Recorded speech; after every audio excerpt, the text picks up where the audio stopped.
দেখো স্ক্রিনটা প্রপারলি দেখতে পাচ্ছ সবাই?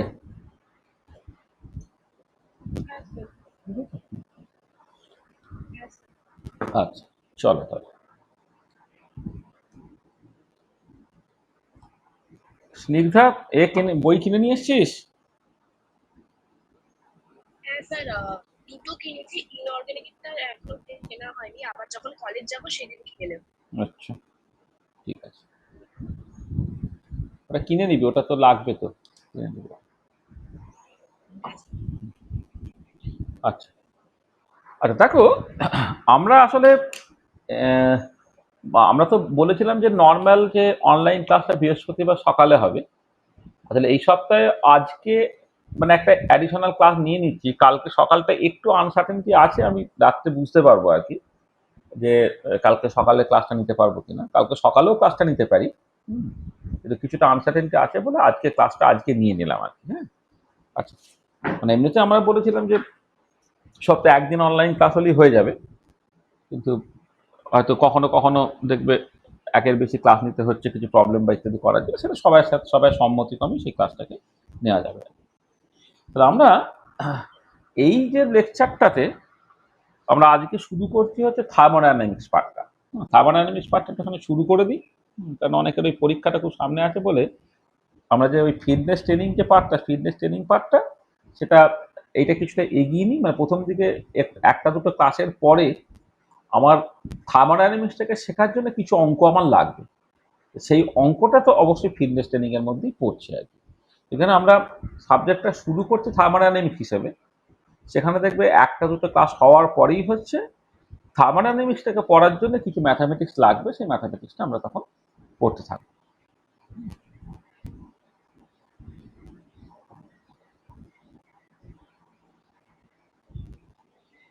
আচ্ছা, দেখো আগের দিন যে জায়গা থেকে আমি স্টার্ট করেছিলাম সেটা হচ্ছে যে আমরা যখন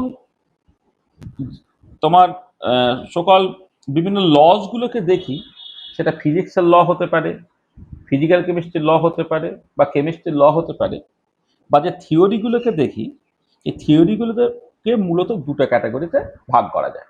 ঠিক আছে, তাহলে আমরা এরকম একটা জায়গা থেকে স্টার্ট করি যে থিওরি যা ফিজিক্যাল কেমিস্ট্রি বলি না হয়, আমি যদি ফিজিক্যাল কেমিস্ট্রি পড়াচ্ছি,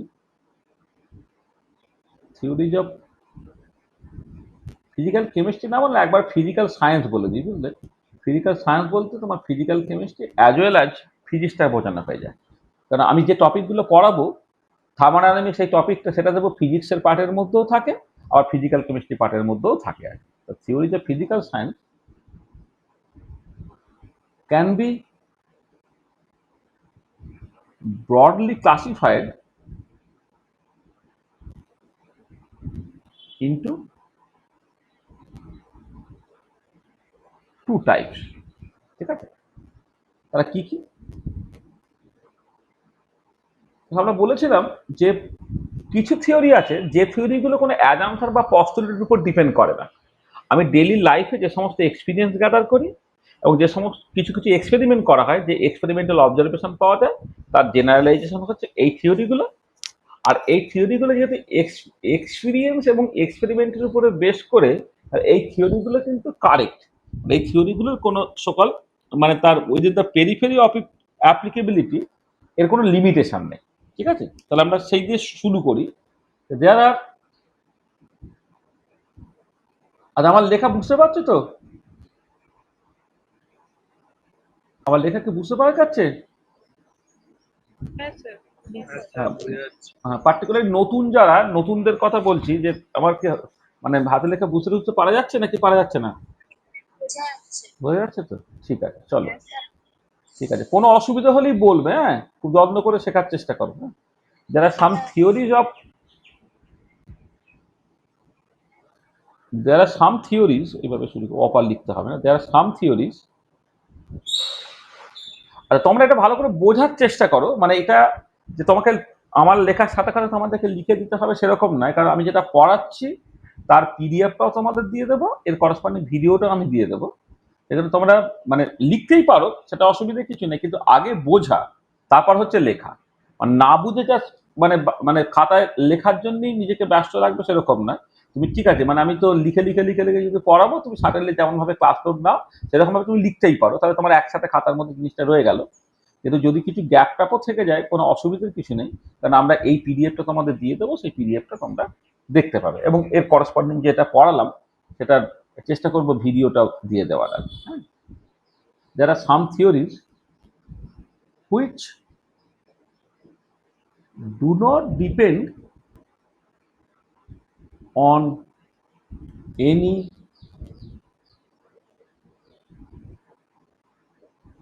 assumptions or postulates. They are the generalization of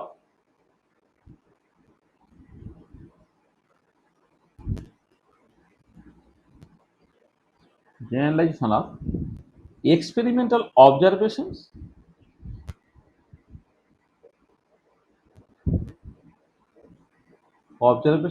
and experiences gathered. এটা আর these theories are considered to be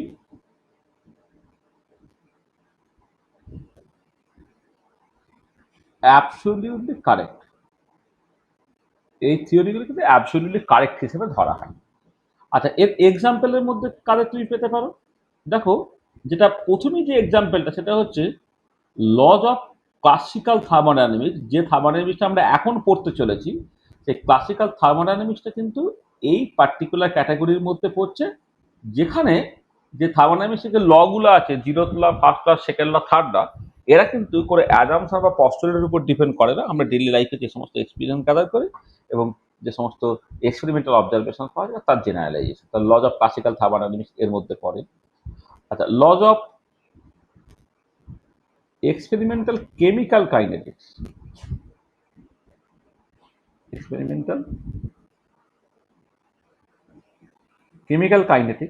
সেটা এই ক্যাটাগরির মধ্যে পড়ছে। এছাড়া তোমার লজ অফ ইলেকট্রোকেমিস্ট্রি, তো এক্সপেরিমেন্টাল কেমিক্যাল কাইনেটিক্স ল এর মধ্যে তোমার যেটা ভরক্রিয়া সূত্র বা ল অফ মাস অ্যাকশন পড়ো, সেটা হচ্ছে একটা এক্সপেরিমেন্টের উপরে বেস করেই তৈরি। এছাড়া ইলেকট্রোকেমিস্ট্রিতে যে ফ্যারাডেজ ল এসবগুলো যে পাওয়া যায় বা কোলব্রাস ল এসব পাওয়া যায়, হ্যাঁ, সেগুলো হচ্ছে সবই তোমার ইলেকট্রোকেমিস্ট্রি ল, এবং এগুলো কিন্তু তোমার সেইভাবে যদি তুমি দেখো, এরা কোনো অ্যাজাম্পশন বা পস্তুলের উপর ডিপেন্ড করে না। আমাদের ব্যক্তিগত জীবনে বা প্রাত্যহিক জীবনে যে সমস্ত অভিজ্ঞতা আমরা অর্জন করি, বা কখনো কখনো হয়তো লটাকে একটা কোয়ান্টিটেটিভ নেচার দেওয়ার জন্য, হ্যাঁ, তোমার পরিমাণগত তার একটা এক্সপ্রেশন দেওয়ার জন্য, যে গুণগত এক্সপ্রেশন নয়, পরিমাণগত এক্সপ্রেশন দেওয়ার জন্য হয়তো তোমার কখনো কখনো কিছু এক্সপেরিমেন্ট করার দরকার পড়ে। মানে গুণগত আর পরিমাণগত বলতে আমি যেটা বুঝছি সেটা হচ্ছে এরকম, যে ধরো প্রেশার বাড়ালে ভলিউম কমে, এটা সত্যি কথা, এটা হচ্ছে গুণগত। এবারে মানে প্রেশার একটা সার্টেন ভ্যালু থেকে সার্টেন ভ্যালুতে গেলে ভলিউমটা এক্স্যাক্টলি কত থেকে কত হবে, সেই যদি মানে সেটাকে কোয়ান্টিটিভলি বা পরিমাণগতভাবে তুমি যদি বুঝতে চাও, তাহলে কিন্তু তোমাকে কিছু এক্সপেরিমেন্ট করতে হতে পারে। তা এটা যে ফার্স্ট কাইন্ড অফ থিওরির মধ্যে পড়ে। এবং দেখো, আমরা যেটা পড়তে চলেছি সেটা হচ্ছে লজ অফ ক্লাসিক্যাল থার্মোডাইনামিক্স, এটা ফার্স্ট টাইপ অফ থিওরির মধ্যে পড়ছে। আচ্ছা, আর একটা সেকেন্ড টাইপ আমি বলছি, যে সেকেন্ড টাইপটা হয়তো এই মুহূর্তে আমাদের পড়তে হচ্ছে না। এক মিনিট, একটু জয়েন করছে, একটু জয়েন করছে দেখি।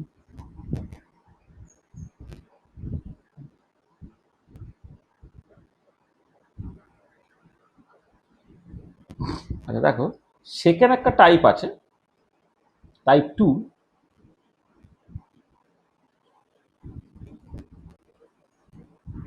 আচ্ছা, টাইপ 2 যেটা, সেটা হচ্ছে কি তোমার, যেটা আমাদের মানে এই এক্ষুনি পড়তে হচ্ছে না, থার্মোডাইনামিক্সের মধ্যে পড়তে হচ্ছে না, কিন্তু তোমরা দেখবে কাইনেটিক থিওরি অফ গ্যাস পড়বে। হুম, তোমার কাইনেটিক থিওরি অফ গ্যাস পড়বে, সেখানে দেখবে ওই থিওরিটা শুরুও হয় হচ্ছে যদি অ্যাডামসন বা পস্তুলেটস থেকে। অর্থাৎ অ্যাটমিক স্ট্রাকচার তোমাদের পড়তে হয়, অ্যাটমিক স্ট্রাকচারে যখন তোমরা বোর্ড থিওরি পড়েছো, সেই বোর্ড থিওরি শুরুও হয় হচ্ছে কিছু অ্যাডামসন বা পস্তুলেটস থেকে। তার মানে আর একটা পার্টিকুলার কাইন্ড অফ থিওরি আছে, যে থিওরিগুলো শুরুও হয় কিছু অ্যাডামসন বা পস্তুলেটস থেকে। তাহলে সেকেন্ড দিক হচ্ছে, there are some theories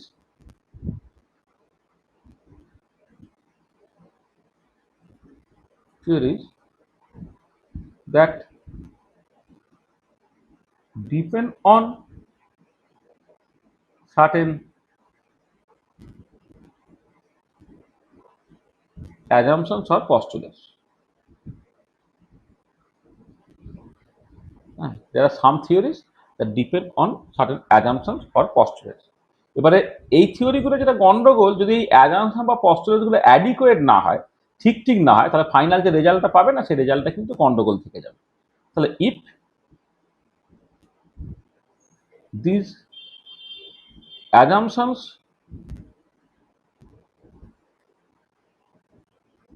are not adequate, then if the assumptions are not adequate, then the final result may be erroneous. Then we have to modify the assumptions and redo the calculation until we end with a result which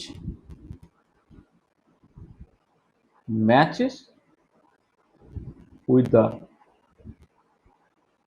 experimental result or already established correct theoretical results.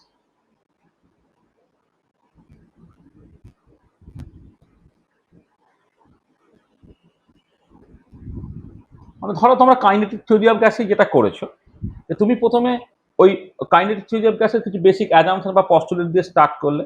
Basic assumption বা পস্টুলেটগুলোর মধ্যে কি ছিল, যেমন ধরো এই gas মলিকিউলগুলো তুমি point মাস ধরে নিচ্ছ, তারপরে হচ্ছে তুমি ধরে নিচ্ছ যে গ্যাস মলিকিউলগুলোর মধ্যে কোনো ইন্টারাকশন নেই, তুমি ধরে নিচ্ছ যে গ্যাস মলিকিউলগুলো নিজেদের মধ্যে ধাক্কাধাক্কি করছে, যে ধাক্কাগুলো ইলাস্টিক, ইত্যাদি ইত্যাদি। বেশ কিছু 6টা 7টা 8টা অ্যাজাম্পশনস তুমি ধরে নিলে, তার উপরে বেশ করে তুমি একটা ইকুয়েশন অফ স্টেট পেলে, যেটা বেসিক্যালি আইডিয়াল গ্যাসের ইকুয়েশন অফ স্টেট। এবারে দেখা গেল যে আইডিয়াল গ্যাসের ইকুয়েশন অফ স্টেটটা কিন্তু বাস্তবে গ্যাস রিলেটেড যে সমস্ত অবজারভেশন গুলো আছে, এক্সপেরিমেন্টাল অবজারভেশন গুলো আছে, সেটাকে কারেক্টলি এক্সপ্লেন করতে পারছে না। কাজে কারেক্টলি এক্সপ্লেন করতে কেন পারছে না, তার যখন কারণ তুমি খুঁজতে যাচ্ছ, সেটা হচ্ছে দেখছো যে বাস্তবে কিন্তু গ্যাস মলিকুলগুলোর মধ্যে ইন্টারমলিকুলার ইন্টারাকশন থাকে। বাস্তবে গ্যাস মলিকুলগুলো কিন্তু পয়েন্ট মাস নয়, তাদের একটা ফাইনাইট সাইজ আছে। তো সেই যে অ্যাজাম্পশনের যে গন্ডগোলগুলো, সেই অ্যাজাম্পশনগুলো তোমাকে মডিফাই করতে হলো, প্রেসারে কারেকশন ঢোকাতে হলো, ভলিউমে কারেকশন ঢোকাতে হলো, পরে তুমি ভ্যান ডাল ইকুয়েশন অফ স্টেট পেলে। এছাড়া আরো অনেক মডিফাইড ইকুয়েশন অফ স্টেট থাকতে পারে, সেগুলো সব আছে, সেগুলোকে তোমাকে সব আস্তে আস্তে আস্তে আস্তে তোমাকে করতে হচ্ছে, মানে সেগুলোকে তোমাকে কি বলবো, আস্তে আস্তে তোমাকে ইনকর্পোরেট করতে হচ্ছে, করে সেখানে গিয়ে শেষ করবে, যেখানে গিয়ে তুমি মোটামুটিভাবে একটা রেজাল্ট পেলে, যে রেজাল্টটা এক্সপেরিমেন্টাল রেজাল্টের সঙ্গে মিলছে, অথবা কিছু হয়তো থিওরিটিক্যাল রেজাল্ট আছে, যে থিওরিটিক্যাল রেজাল্টগুলো আগে থেকে প্রপারলি চেকড, এখানে অলরেডি এস্টাবলিশ যে কারেক্ট থিওরিটিক্যাল রেজাল্ট, তার সঙ্গে ওটা ম্যাচ করছে কিনা তোমায় দেখে নিতে হবে।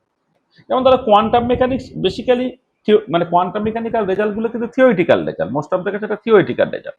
হ্যাঁ, এবারে কোয়ান্টাম মেকানিক্সটা না বারবার চেক হতে হতে হতে হতে হতে এমন একটা জায়গায় পৌঁছেছে যে ওর যে রেজাল্টগুলো এখন অ্যাবসলিউটলি কারেক্ট হিসেবেই ধরে নেওয়া হয়। সেই জন্য তুমি যখন নতুন একটা থিওরি দিচ্ছ, যেটা শুরু হচ্ছে কিছু অ্যাজাম্পশন বা পস্টুলেট থেকে, তোমাকে দেখে নিতে হয় যে ওই অ্যাজাম্পশন বা পস্টুলেটের উপর বেস করে তুমি ফাইনাল যে রেজাল্টটা পৌঁছাচ্ছ, সেই রেজাল্টটা ধরো কোয়ান্টাম মেকানিক্যাল রেজাল্টের সঙ্গে মিলছে কিনা, বা থার্মোডাইনামিক রেজাল্টের সঙ্গে মিলছে কিনা, বা কেমিক্যাল কাইনেটিক রেজাল্টের সঙ্গে মিলছে কিনা, অর্থাৎ already establish correct theoretical result বা এক্সপেরিমেন্টাল রেজাল্টের সঙ্গে মিলছে কিনা। মিললে ভালো, না মিললে যেটা বললাম এইরকম ভাবে মডিফাই করে করে তোমাকে জিনিসটা দেখতে হবে। আচ্ছা, এই যে থিওরি, এই থিওরির মধ্যে যে যে এক্সাম্পল গুলো, তার মধ্যে তোমরা একটা তো সার্টেনলি পড়বে, কাইনেটিক থিওরি অফ গ্যাস, যেটা 11-12 পড়ে এসেছো, কাইনেটিক থিওরি অফ গ্যাস। আচ্ছা, এছাড়া তোমার থাকছে কোয়ান্টাম মেকানিক্স, যেটা আমি বললাম, তার মধ্যে একটা ছোট পার্ট হচ্ছে বোর্ড থিওরি, যেটা শুরুও হয় কিছু কিছু অ্যাজাম্পশন বা পস্টুলেটস থেকে। কোয়ান্টাম মেকানিক্স 5টা অ্যাজাম্পশন বা পস্টুলেটের উপর নির্ভর করে তৈরি। স্ট্যাটিস্টিক্যাল মেকানিক্স বা বলতে পারো স্ট্যাটিস্টিক্যাল থার্মোডাইনামিক্সও বলতে পারো তুমি, যেটা 3টে পস্টুলেটস আছে, 3টে পস্টুলেটের উপর দাঁড়িয়ে আছে আর কি। তাহলে এইগুলো কিন্তু সেকেন্ড কাইন্ড অফ থিওরির মধ্যে পড়ছে, যেখানে কিন্তু তোমার অ্যাজাম্পশন বা পস্টুলেটগুলো তোমার লাগবে।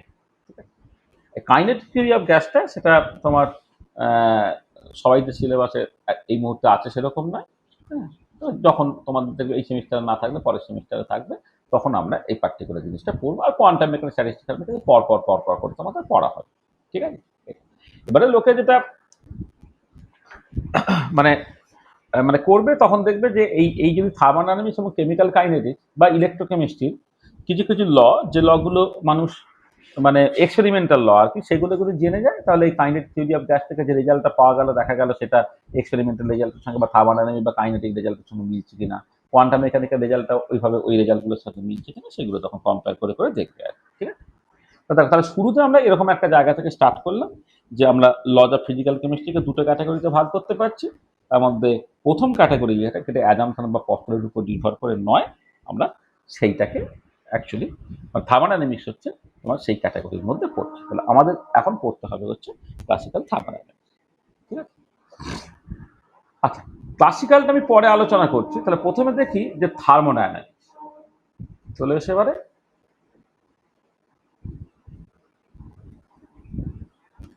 থার্মোডাইনামিক্স। আচ্ছা, থার্মোডাইনামিক্স এই যে কথাটাকে তুমি যদি একটু ভাঙলে দেখবে তুমি এখানে দুটো পার্ট পাচ্ছ। একটা হচ্ছে তোমার thermo,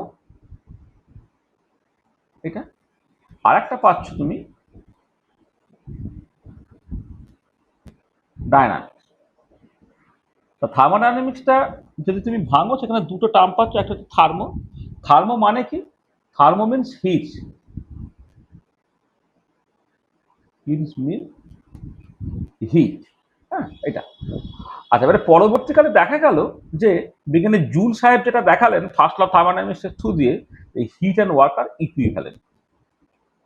hit and work are equivalent, এটা তোমরা 9-10 থেকেও পড়ে আসছো, যে তাপ এবং কার্য তারা যে অনুপাতিক হয় বা ইকুইভ্যালেন্ট হয়। W equal to J H বা W equal to J Q, এরকম একটা রিলেশন তোমরা পড়েছিলে আর কি। মানে কোন একটা পার্টিকুলার কাজ যেমন হিট দিয়েও করা যায়, তেমন ওয়ার্ক দিয়েও করা যায়। হ্যাঁ, অবশ্যই হয়তো যেখানে তোমার যে কাজটা করতে 1 ক্যালোরি হিট লাগে, সেই কাজটাকে করতে হয়তো 4.18 জুল ওয়ার্ক লাগবে। হুম, সেটা হচ্ছে সেখানে সেই রেসপেক্টে তোমার তারা সমান নয়, কিন্তু তারা ইকুইভ্যালেন্ট। তাহলে heat and work are equivalent. আচ্ছা, এবারে হিট এবং ওয়ার্ক এই দুটো হচ্ছে এনার্জি ট্রান্সফার হওয়ার দুটো রাস্তা।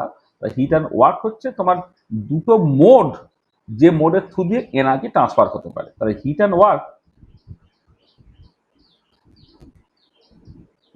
আর two modes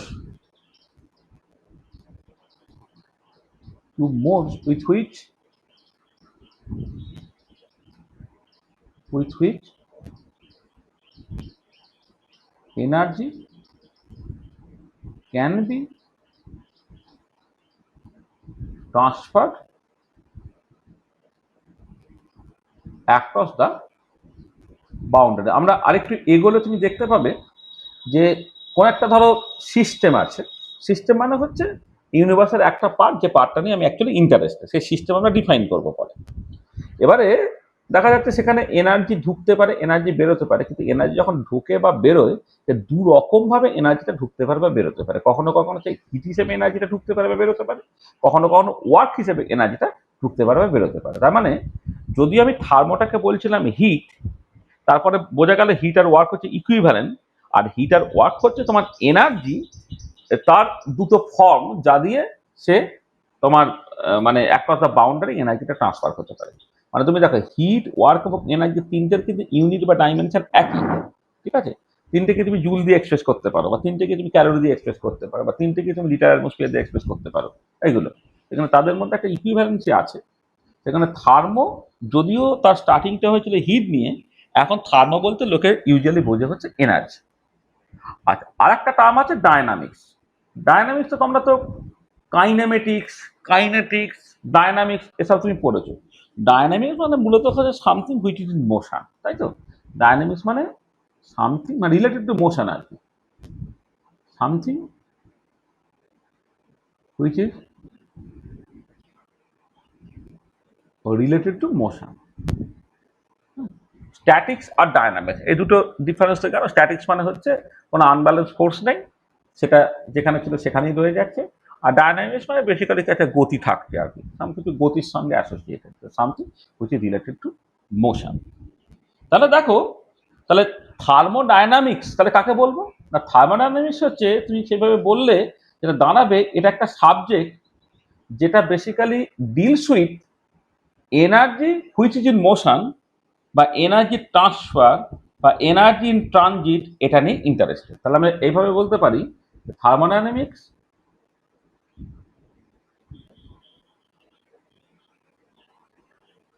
is a subject that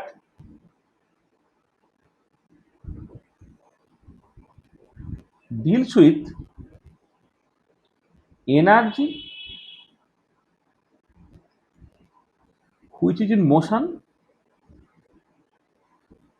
which is in motion, or energy transfer, or energy change during a physical or chemical process. তো থার্মোডাইনামিক্সটা তুমি দেখো, এই থার্মোডাইনামিক্স এই শব্দটাকে ভাঙলে এখান থেকে থার্মোডাইনামিক্সের যে মানেটা বেরিয়ে আসছে সেটা হচ্ছে heat which is in motion. কিন্তু আমি পরে দেখলাম যে হিট আর ওয়ার্ক তারা ইকুইভ্যালেন্ট। কোনো একটা কাজ যদি হিট দিয়ে হয় সেই কাজটা ওয়ার্ক দিয়েও হতে পারে, এবং হিট আর ওয়ার্ক তাদেরকে কম্বাইলে তুমি জাস্ট এনার্জি যে ট্রান্সফার হতে পারে তার বিভিন্ন ফর্ম হিসেবে দেখছো। সেখানে আমি এক কথায়, thermodynamics is a subject that deals with energy which is in motion, or energy transfer, or energy change during a physical or a chemical process।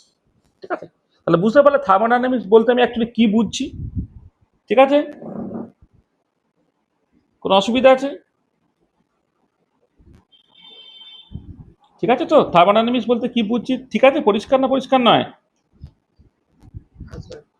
ঠিক আছে তো? হ্যাঁ স্যার। এইটা হ্যাঁ স্যার, ঠিক আছে। ঠিক আছে তো? আচ্ছা, চল।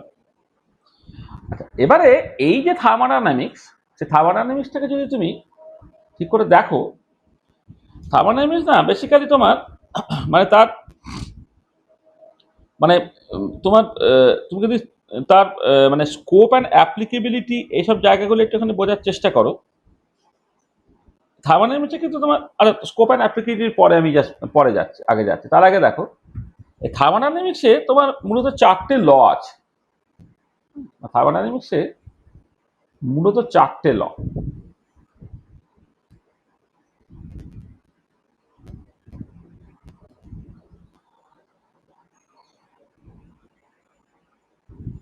তার আগে একটা জিনিস হয়তো বলে দেওয়া উচিত। দেখো, এই থার্মোডাইনামিক্সকে না লোকে কতগুলো ক্যাটাগরিতে ভাগ করে এরকম ভাবে। ধরো,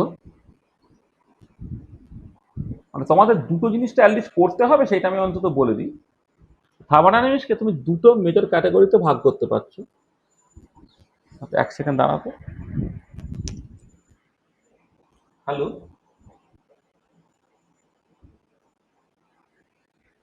এক সেকেন্ড। হ্যাঁ হ্যাঁ, ঠিক আছে। হ্যাঁ, তোমরা একটা 1 মিনিট একটুখানি দাঁড়াও তো।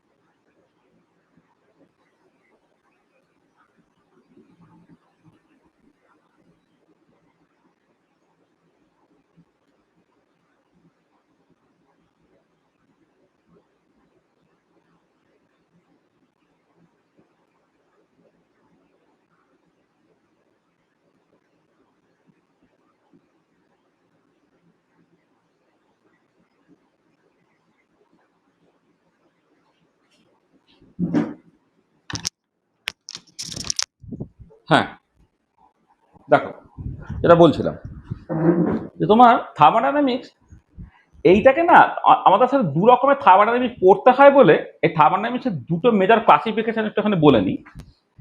আমরা যে থার্মোডাইনামিক্সটা পড়ছি, মানে এই ফার্স্ট ইয়ারে বা সেকেন্ড ইয়ারে, সেটাকে বলা হয় ক্লাসিক্যাল থার্মোডাইনামিক্স।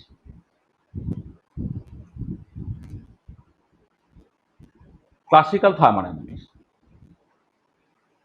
আর একটা থার্মোডাইনামিক্স তোমাদের দেখবে ওই অ্যারাউন্ড থার্ড ইয়ার নাগাদ পড়তে হয়, যেটা একটুখানি অন্য রকমের, একটু ইনভলভ, যাকে বলা হয় স্ট্যাটিস্টিক্যাল থার্মোডাইনামিক্স। একটা হচ্ছে ক্লাসিক্যাল থার্মোডাইনামিক্স, আর একটা পার্ট হচ্ছে তোমার statistical thermodynamics.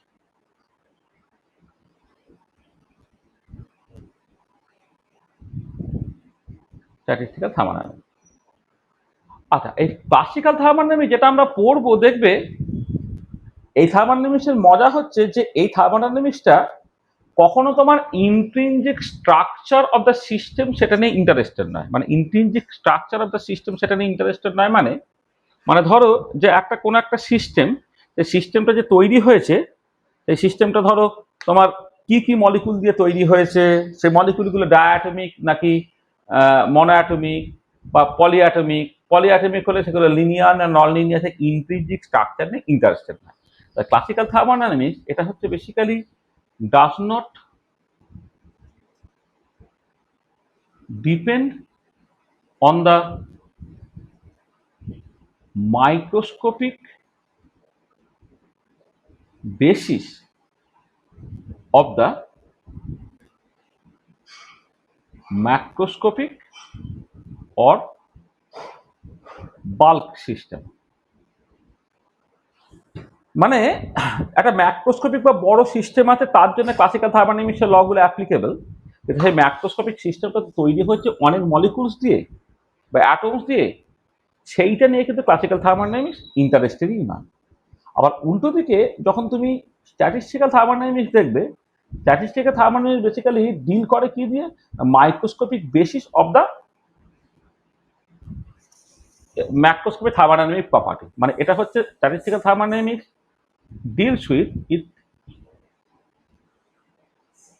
deals with the microscopic basis of macroscopic thermodynamic properties। দেখো তাহলে ক্লাসিক্যাল থার্মোডাইনামিক্স কিন্তু কখনোই মাইক্রোস্কোপিক বেসিস নিয়ে ইন্টারেস্টেড নয়। Statistical thermodynamics deals with the microscopic basis of macroscopic thermodynamic properties. এইটা। আচ্ছা, এবারে দুটোই কিন্তু তোমার যে সমস্ত প্রসেস বা রিয়াকশনের ক্ষেত্রে তুমি ব্যবহার করবে, সেটা হচ্ছে কখনো কখনো তোমার কোনো একটা রিভার্সিবল প্রসেস বা ইকুইলিব্রিয়াম যখন অ্যাটেন্ড করে যায় তখন ব্যবহার করতে পারো।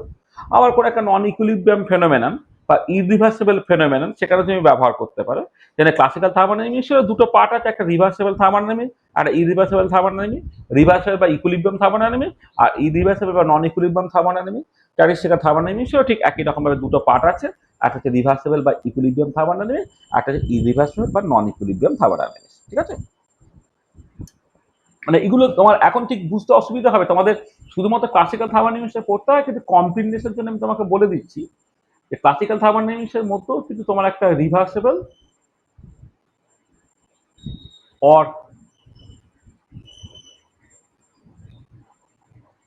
ইকুইলিব্রিয়াম থার্মোডাইনামিক্স একটা পার্ট আছে, আর আরেকটা হচ্ছে ইরিভার্সিবল অর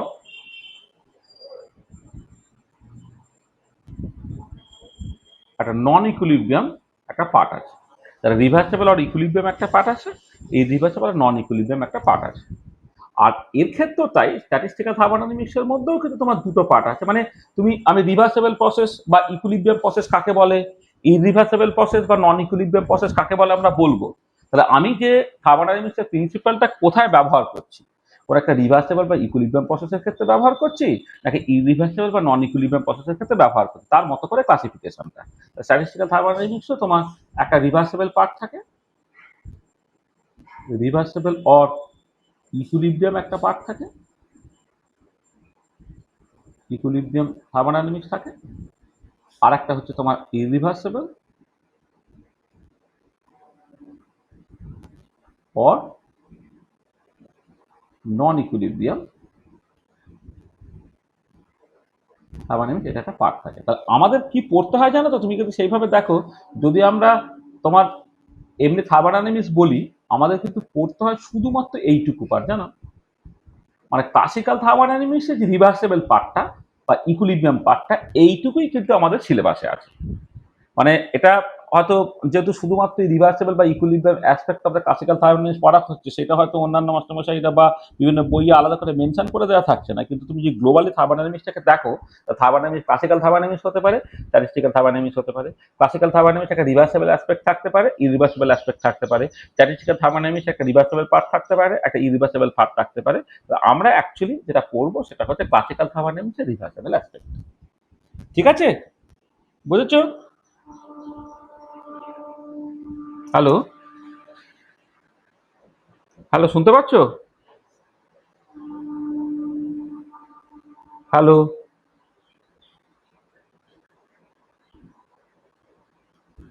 হ্যালো, শোনা যাচ্ছে না নাকি?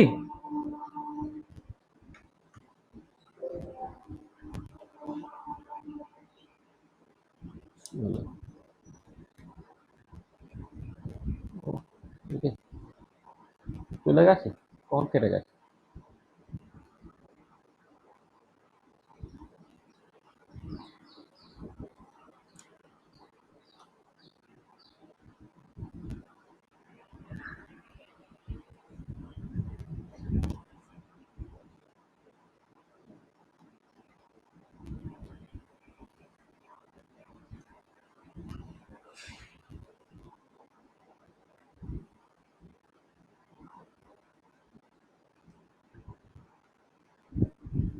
এই আমি লিভ করে গেছি কখন, কই বলনি তো, কখন লিভ করে গেলাম?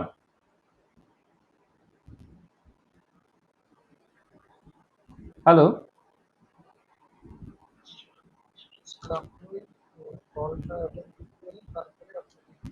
এ বাবা, দেখ, আমি হঠাৎ করে আমি বুঝতে পেরেছি জিজ্ঞেস করেছি, তারপর দেখছি তোমার কেউ নেই। আচ্ছা, আমি তো এইখানটাতে ছিলাম তো, তাই তো? হ্যালো, হ্যাঁ, রেসপন্স করো, মানে কথা বলো, মানে সঙ্গে সঙ্গে একটু একটু কথাবার্তা বলো। যখন আমি বলছি বুঝতে পারছো বা কিছু মুহা করলে তো আমি বুঝতে পারো, আমি তো কিছু দেখতে পাচ্ছি না। আমি যে লিভ করে গেছি আমি খেয়ালই করিনি। হ্যাঁ, এখন দেখতে পাচ্ছ সবাই? হ্যাঁ স্যার, পাচ্ছি। আচ্ছা, দেখো, মানে আমরা আমরা এই জায়গাটাই ছিলাম যে থার্মোডাইনামিক্সকে মেজর দুটো ক্যাটাগরিতে ভাগ করতে পারছো, একটা ক্লাসিক্যাল থার্মোডাইনামিক্স, একটা স্ট্যাটিস্টিক্যাল থার্মোডাইনামিক্স। ক্লাসিক্যাল থার্মোডাইনামিক্স ওর একটা ম্যাক্রোস্কোপিক বা বাল্ক সিস্টেমের জন্য অ্যাপ্লিকেবল। ওই ম্যাক্রোস্কোপিক সিস্টেম যে হিউজ নাম্বার অফ পার্টিকেলস দিয়ে তৈরি হচ্ছে, তার যে মাইক্রোস্কোপিক নেচার, যে মাইক্রোস্কোপিক নেচার নিয়ে ইন্টারেস্টেড নয়। কিন্তু স্ট্যাটিস্টিক্যাল থার্মোডাইনামিক্স কিন্তু এমন একটা সাবজেক্ট যেটা মানে it deals with the microscopic basis of the macroscopic thermodynamic property. অর্থাৎ ক্লাসিক্যাল থার্মোডাইনামিক্সের যে ধরনের ম্যাক্রোস্কোপিক প্রপার্টিগুলোকে তুমি জানো, সেইটাকে মলিকুলার বা মাইক্রোস্কোপিক পয়েন্ট অফ ভিউ থেকে বুঝে নেওয়াটাই হচ্ছে স্ট্যাটিস্টিক্যাল থার্মোডাইনামিক্স। আর আবার ক্লাসিক্যাল থার্মোডাইনামিক্স সেটা রিভার্সেবল প্রসেসের ক্ষেত্রে অ্যাপ্লিকেবল বা ইকুইলিব্রিয়াম প্রসেসের ক্ষেত্রে অ্যাপ্লিকেবল হয়, এটা ইরিভার্সেবল বা নন ইকুইলিব্রিয়াম প্রসেসের ক্ষেত্রে অ্যাপ্লিকেবল হতে পারে। আবার স্ট্যাটিস্টিক্যাল থার্মোডাইনামিক্সটা রিভার্সেবল বা ইকুইলিব্রিয়াম প্রসেসের ক্ষেত্রে অ্যাপ্লিকেবল হতে পারে, ইরিভার্সেবল বা নন ইকুইলিব্রিয়াম প্রসেসের ক্ষেত্রে অ্যাপ্লিকেবল হতে পারে। আমরা কিন্তু শুধুমাত্র এই পার্টটা পড়বো, মানে ক্লাসিক্যাল থার্মোডাইনামিক্সের যে রিভার্সেবল বা ইকুইলিব্রিয়াম অ্যাসপেক্টটা, সেটা নিয়ে আমরা অ্যাকচুয়ালি ইন্টারেস্টেড। ঠিক আছে, হলো? ঠিক আছে। আচ্ছা, দেখো, তাহলে এবারে আমাদের পুরো যে আলোচনাটা চলবে, আমি কিন্তু মেনশন কিছু নাও করে দিই, তুমি বুঝবে আমরা ক্লাসিক্যাল থার্মোডাইনামিক্স নিয়ে কথাবার্তা বলছি, এবং তার রিভার্সেবল বা ইকুইলিব্রিয়াম অ্যাসপেক্টটাকে নিয়ে আমরা অ্যাকচুয়ালি কথা বলছি। আচ্ছা, এবারে চলে এসো laws of classical thermodynamics.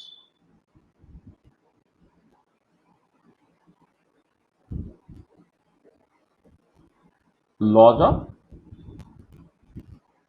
Classical thermodynamics.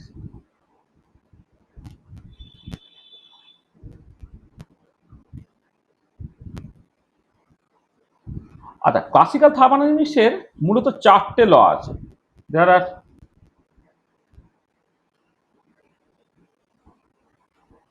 4 laws of classical thermodynamics. কি কি তারা? 1 নম্বরটাকে বলা হয় zeroth law, zeroth law of thermodynamics. 2 নম্বর হচ্ছে ফার্স্ট ল অফ থার্মোডাইনামিক্স। 3 নম্বর হচ্ছে সেকেন্ড ল অফ থার্মোডাইনামিক্স। আর 4 নম্বর হচ্ছে থার্ড ল অফ থার্মোডাইনামিক্স। আচ্ছা আচ্ছা, এবারে দেখো যে কোনো নাম্বারিং তো মূলত ফার্স্ট থেকে শুরু হয়, ফার্স্ট সেকেন্ড থার্ড এইভাবে শুরু হয়। হঠাৎ করে এখানে 0 থেকে শুরু হলো কেন? তার একটা হিস্টোরিক্যাল ব্যাকগ্রাউন্ড আছে। মানে হিস্টোরিক্যাল ব্যাপারটা হচ্ছে, মানে একটা স্ট্রেঞ্জ ফেনোমেনন দেখো, সেটা হচ্ছে যে তোমার মানে যদিও কনসেপচুয়ালি প্রথমে জিরোথ ল, তারপরে ফার্স্ট ল, তারপর সেকেন্ড ল, তারপর থার্ড ল বলতে হয়। মানে কনসেপচুয়ালি যদি তুমি দেখো, এবার নতুন কেউ জয়েন করছে নাকি এখন? আচ্ছা, তখন বেরিয়ে গিয়েছিল।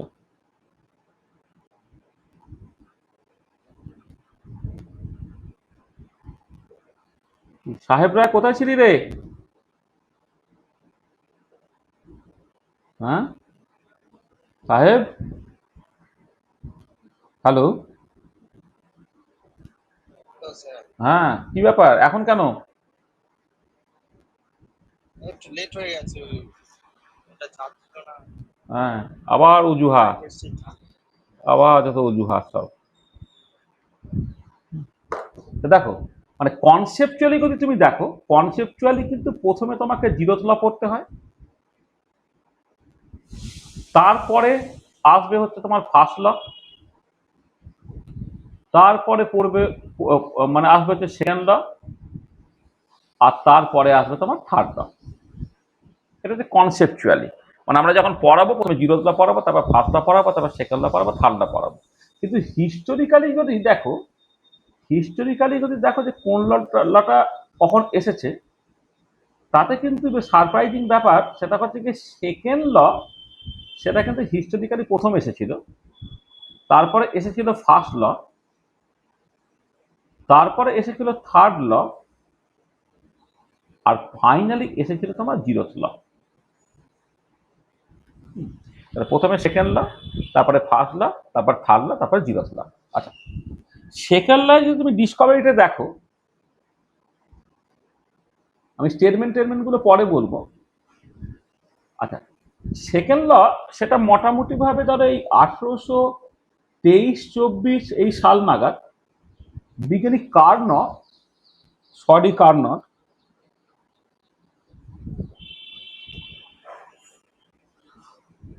কার্নর তিনি না ওই কার্নো ইঞ্জিন বলে একটা জিনিস তোমরা পড়বে, 11-12 ফিজিক্সে দেখবে পড়েছো। কার্নো ইঞ্জিন নিয়ে গবেষণা করতে করতে তিনি অ্যাকচুয়ালি কিছু থিওরেম বলেন, কার্নোস থিওরেম যেগুলোকে বলে, সেই কার্নোস থিওরেমেরই জেনারেলাইজেশন হচ্ছে তোমার basically second law of thermodynamics. তাহলে এটা হচ্ছে মানে এই সেকেন্ড ল অফ থার্মোডাইনামিক্স থেকে তার হিস্টোরিক্যালি কোন সময় থেকে এসছে দেখো, তাহলে এই 1823-24 এই সাল নাগাদ বিজ্ঞানী তিনি কার্নো ইঞ্জিন নিয়ে যখন গবেষণা করছিলেন, সেখান থেকে তিনি কিছু জেনারেল কনক্লুশন ড্র করেন। মানে মূলত হচ্ছে তিনি বলেন যে all reversible engines are equally efficient, বা irreversible engines are less efficient than the reversible one. হ্যাঁ, এইটা নিয়ে যখন কথাবার্তা বলছিলেন, তখন তার জেনারেলাইজেশনটাই পরবর্তীকালে হচ্ছে সেকেন্ড ল অফ থার্মোডাইনামিক্স হিসেবে অ্যাপিয়ার করবে। তার মানে যেটা জানাচ্ছে কার্নো, সেখান থেকে কার্নোস থিওরেম এলো। এগুলো সব পড়া হবে আমাদের, সেকেন্ড ল যখন পড়বো তখন আমরা সব পড়বো। কার্নো থেকে কার্নোস থিওরেম এলো, এরই যে জেনারেলাইজেশন, সেখান থেকে তোমার সেকেন্ড ল চলে গেল। তার মানে সেই হিসেবে সেকেন্ড ল আসছে 1923-24 সাল নাগাদ। আচ্ছা, ফার্স্ট লটাকে যদি তুমি দেখো, ফার্স্ট লটা হচ্ছে এই 1843 থেকে 1848 এই সময়ের মধ্যে মূলত জুল, বিজ্ঞানী মায়ার এরা একটা সিরিজ অফ এক্সপেরিমেন্ট করেছিলেন। যে এক্সপেরিমেন্টে তারা যেটা করেছিলেন যে একটা অ্যাডায়াবেটিক এনক্লোজারের মধ্যে, মানে অ্যাডায়াবেটিক কন্টেনার আমরা কি বলবো, অ্যাডায়াবেটিক এনক্লোজারের মধ্যে কিছু পরিমাণ জল রেখে তার টেম্পারেচারটাকে বাড়ানোর চেষ্টা করেছিলেন বিভিন্ন রকমভাবে ওয়াক দিয়ে, এবং তারা দেখেছিলেন যে প্রত্যেক ক্ষেত্রে ইকুয়াল অ্যামাউন্টের ওয়াক লাগছে করে একটা কিভেন অ্যামাউন্টের জলের টেম্পারেচার 1 ডিগ্রি সেন্টিগ্রেড বাড়ানো। তাহলে এই যে মানে তোমার ওয়ার্ক এবং হিটের এই যে ইকুইভ্যালেন্সটা চলে এলো, সেই ইকুইভ্যালেন্সটাকেই পরবর্তীকালে বিজ্ঞানী হেলমজ তোমার সেকেন্ড ল অফ থার্মোডাইনামিক্সটা জাস্ট দিলেন আর এই সরি ফার্স্ট ল অফ থার্মোডাইনামিক্সটাকে দিলেন।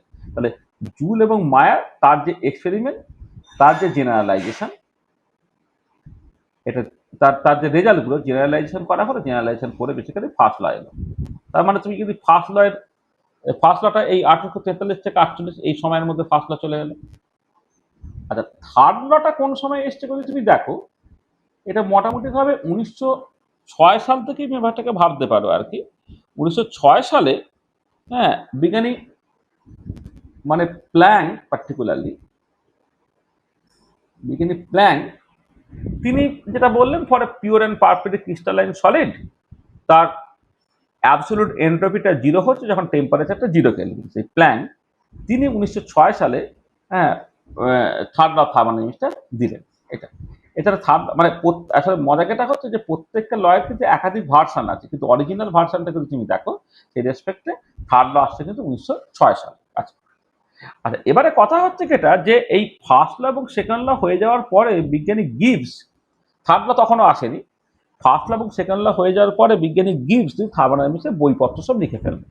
মানে থার্মোডাইনামিক্সের তো আসলে থার্মোডাইনামিক্সের মজা যেটা হচ্ছে, ধরো যেমন তোমার ধরো রিলেটিভিটি সবটাই প্রায় আইনস্টাইনের করা, ধরো ম্যাক্সওয়েলস ইলেকট্রোম্যাগনেটিক থিওরি পুরোটাই ম্যাক্সওয়েলের করা, ক্লাসিক্যাল মেকানিক্স ম্যাক্সিমামটাই হচ্ছে নিউটনের করা। তার মানে ওই ধরনের থিওরিগুলো মূলত একজন লোকে ডেভেলপ করে দিয়েছে, তারপরে অনেক লোকে হয়তো অল্প স্বল্প কন্ট্রিবিউট করেছে। কিন্তু থার্মোডাইনামিক্স এবং কোয়ান্টাম মেকানিক্স এমন দুটো সাবজেক্ট যে এই দুটো সাবজেক্টকে না একজন লোকে সাবজেক্টটাকে তৈরি করে তুমি বলতে পারো না। থার্মোডাইনামিক্স তৈরি করেছে প্রচুর লোক অনেক বছর ধরে। তাহলে এই যে 1923-24 সাল থেকে যদি তুমি স্টার্ট করো, তাহলে ধরো এই ঊনবিংশ শতাব্দীর শেষের দিক করে থার্মোডাইনামিক্সের প্রচুর কিছু জানা হয়ে গেছে। তখন বিজ্ঞানী গিবস কি করলেন, তিনি হচ্ছে সবগুলোকে গুছিয়ে টুছিয়ে একটা বই লিখলেন। আচ্ছা, যে বইকে তিনি তখন দুটো লয়ের কথাই উল্লেখ করছেন। একটা ল হচ্ছে তোমার বেসিক্যালি ফার্স্ট ল, যেটা বেসিক্যালি কনজারভেশন অফ এনার্জির কথা বলছে, যে মহাবিশ্বে টোটাল এনার্জিটা কনজার্ভ বা ফিক্সড। আর সেকেন্ড ল অফ থার্মোডাইনামিক্স যেটা বলছে যে মহাবিশ্বে টোটাল এন্ট্রপিটা অলওয়েজ ইনক্রিজ করছে কোনো একটা স্পন্টিনিয়াস প্রসেসের জন্য। তাহলে এই যে ফার্স্ট ল এবং সেকেন্ড ল, এই দুটো লকে তিনি মেনশন করলেন কোনটা ফার্স্ট ল কোনটা সেকেন্ড ল, কারণ কনসেপচুয়ালি আগে ফার্স্ট ল আসা উচিত, তারপর সেকেন্ড ল হওয়া উচিত। গিবসি বললেন যে এটাকে তোমাকে ফার্স্ট ল বলতে হবে, এটাকে সেকেন্ড ল বলতে হবে। সেই মতো করে বইপত্র লেখা হয়ে গেল, লোকে সেই রকম ভাবে অভ্যস্ত হতে আরম্ভ করলো। তারপরে দেখা গেল 1906 সাল নাগাদ বইপত্র লিখে যাওয়ার পরে যে একটা ল এলো, যে লটা বেসিক্যালি ঠিক ফার্স্ট ল এবং সেকেন্ড ল এক্সট্রাপোলেশন নয়, এটা একটা ফান্ডামেন্টাল ল। ঠিক আছে, ফার্স্ট সেকেন্ড যেমন হয়েছে, ফার্স্ট সেকেন্ডের পরেই হচ্ছে আর একটা ল এলো, তাকে নাম দিয়ে দেওয়া হলো থার্ড ল। এইভাবেই চলছিল। কিন্তু অনেকটা পরে বুঝলে, অনেকটা পরে মানে মোটামুটি ভাবে 1931 সাল নাগাদ বিজ্ঞানী ফাউলার তিনি যেটা বললেন যে দেখো এই যে first law second law third law এসব যখন আমি বলছি প্রত্যেক জায়গাতে কিন্তু আমি তো টেম্পারেচারটা বলছি। হ্যাঁ, সবসময় দেখবে টেম্পারেচারটা একটা ইম্পর্টেন্ট রোল প্লে করছে, অথবা টেম্পারেচারটাকে ঠিক ডিফাইন করা হয়নি।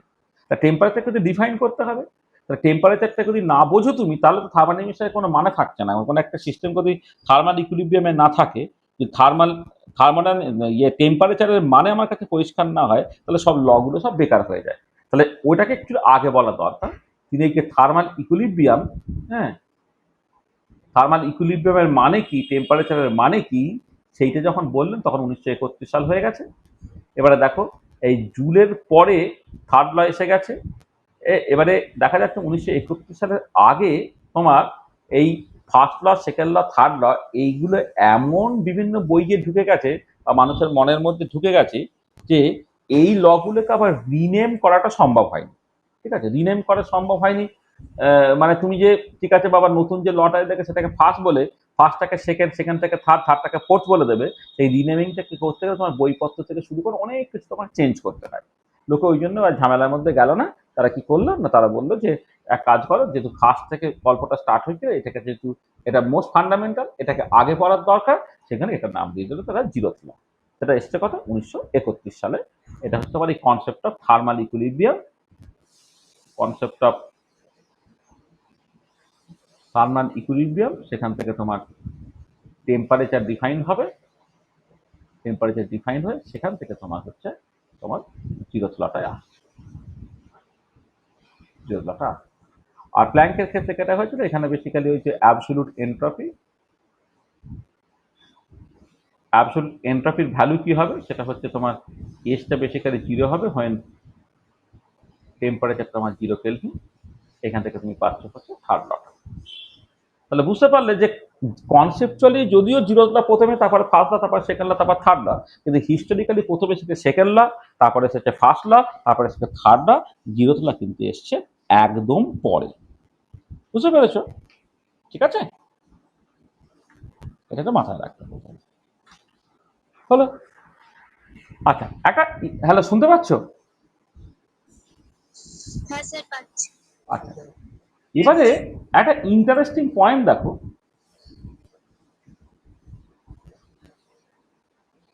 একটা ইন্টারেস্টিং পয়েন্ট হচ্ছে যে আমরা এই সব লগুলো পড়বো, তো লগুলো যখন পড়বো তখন যেটা দেখবে যে এই যে মানে জিরোথ লটা ঠিক আছে, এটা থার্মাল ইকুইলিব্রিয়াম নিয়ে কথাবার্তা বলে, মূলত ফার্স্ট ল, সেকেন্ড ল এবং থার্ড ল, এই তিনটে ইম্পর্টেন্ট ল বেসিক্যালি তিনটে নেগেটিভ স্টেটমেন্ট। মানে আমি কি পারি, দিস ইজ আনইম্পর্টেন্ট, যেটা পারি না সেটা বেসিক্যালি হচ্ছে তোমার তিনটে ল বলে। মানে তুমি যদি সেইভাবে দেখো যে three basic lodge of classical thermodynamics,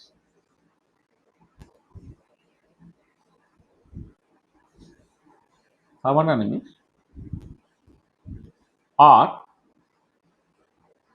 three negative statement। থার্মোডাইনামিক্সের তিনটে ল, তারা বেসিক্যালি কিন্তু তিনটে নেগেটিভ স্টেটমেন্ট। কিরকম নেগেটিভ স্টেটমেন্ট বলতে আমি কি বলতে চাইছি, সেটা হচ্ছে দেখো যে ফার্স্ট ল যেটা বলে, মানে first law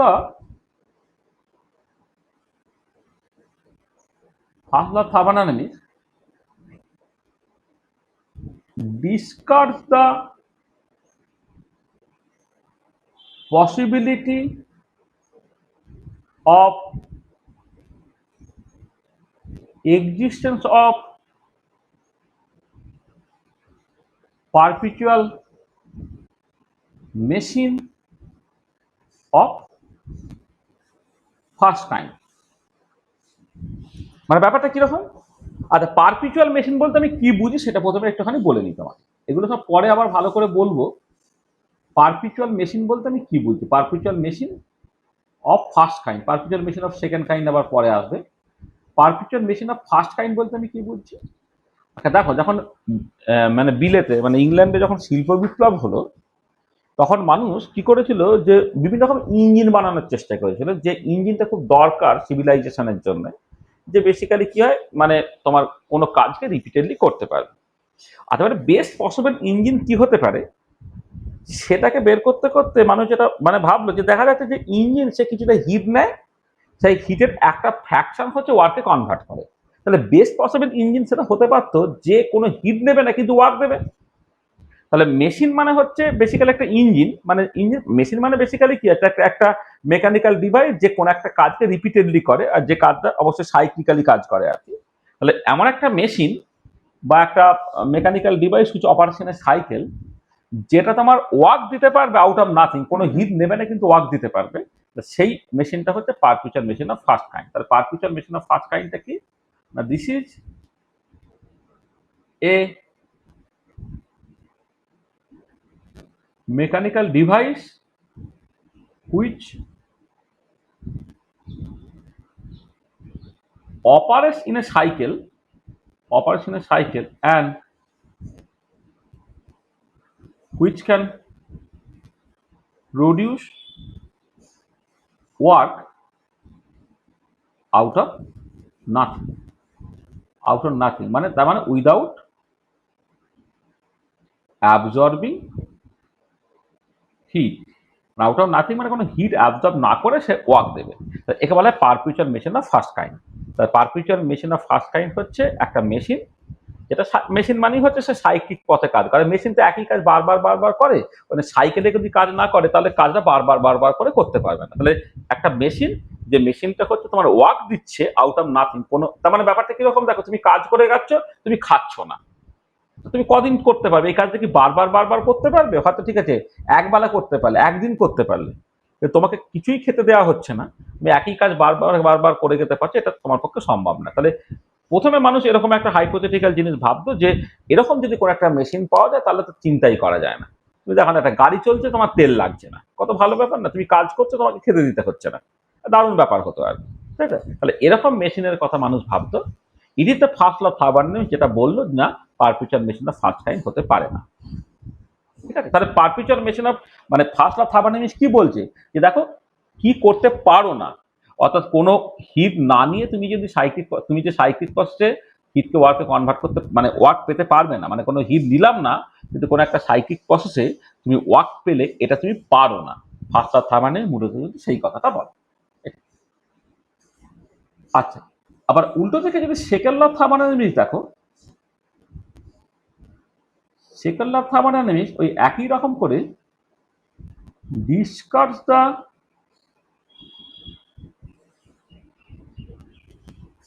possibility of existence of perpetual machine of second kind. তাহলে প্রথমটা হচ্ছে perpetual machine of first kind হতে পারবে না সেটা বলে, আর সেকেন্ড ল হচ্ছে perpetual machine of second kind হতে পারবে না সেটা বলে। তাহলে এখানেও বুঝে নিই যে perpetual machine of second kind বলতে আমি কি বুঝছি। Perpetual machine of second kind বলতে আমি কি বুঝছি। আচ্ছা, ব্যাপারটা কি হচ্ছে, ধরো একটা ইঞ্জিন যখন কাজ করে না, আমি একটুখানি তোমাকে ছোট করে দেখাই এখানে। ধরো একটা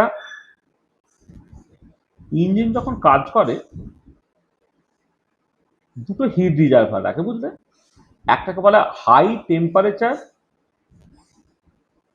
রিজার্ভার, একটা বলে লো টেম্পারেচার রিজার্ভার। এই হাই টেম্পারেচার রিজার্ভারে ধরে নাও temperature T2, low temperature reservoir temperature T1, যেখানে T2টা গ্রেটার দেন T1। এবারে এদের মধ্যে তোমার একটা ইঞ্জিন কানেক্ট করা থাকে, যে ইঞ্জিন কি করে, হাই টেম্পারেচার রিজার্ভার থেকে একটা হিট নেয়, ধরো Q2 অ্যামাউন্টের হিট নিল, লো টেম্পারেচার রিজার্ভার একটা হিট ছেড়ে নেয়, ধরো Q1 অ্যামাউন্টের হিট ছেড়ে দিল, আর ডিফারেন্স অ্যামাউন্টটা ওয়ার্ক দেয় Q2 মাইনাস Q1, অর্থাৎ হিটটা ওয়ার্কে কনভার্টেড হচ্ছে কিন্তু একটা ফ্র্যাকশন জাস্ট, এটা।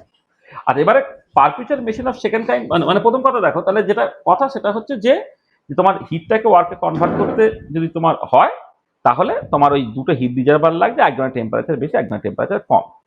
আচ্ছা, তার মানে দেখো তুমি যদি হিটটা তো কোনো একটা জায়গাতে পেতে হবে, ধরো সোর্স, সমুদ্রের জল হচ্ছে সবচেয়ে ভালো সোর্স অফ হিট, জলের হিট ক্যাপাসিটি খুব বেশি, তুমি জানো।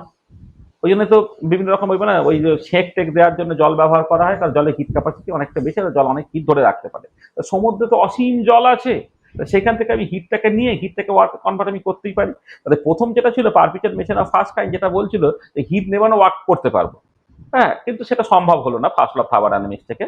নেক্সট যেটা মানুষ ভাবলো যে ঠিক আছে হিটটা নিতেই হবে যখন ওয়ার্ক করার জন্য, তাহলে একটা কাজ করি না, যে হিটটা মানে যেখানে অ্যাভেলেবেল সোর্স যেটা ফ্রিতে পাওয়া যায় সেই জায়গা থেকে হিটটাকে নিই, তাহলে সমুদ্রের জল থেকে আমি হিটটাকে নিতে পারি।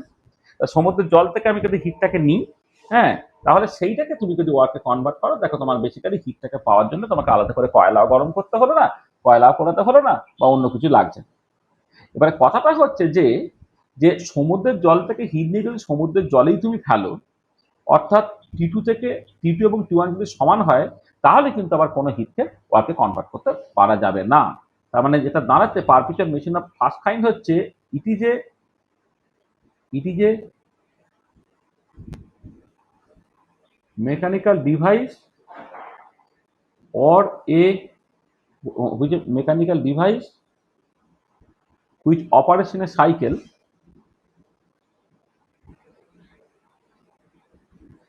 which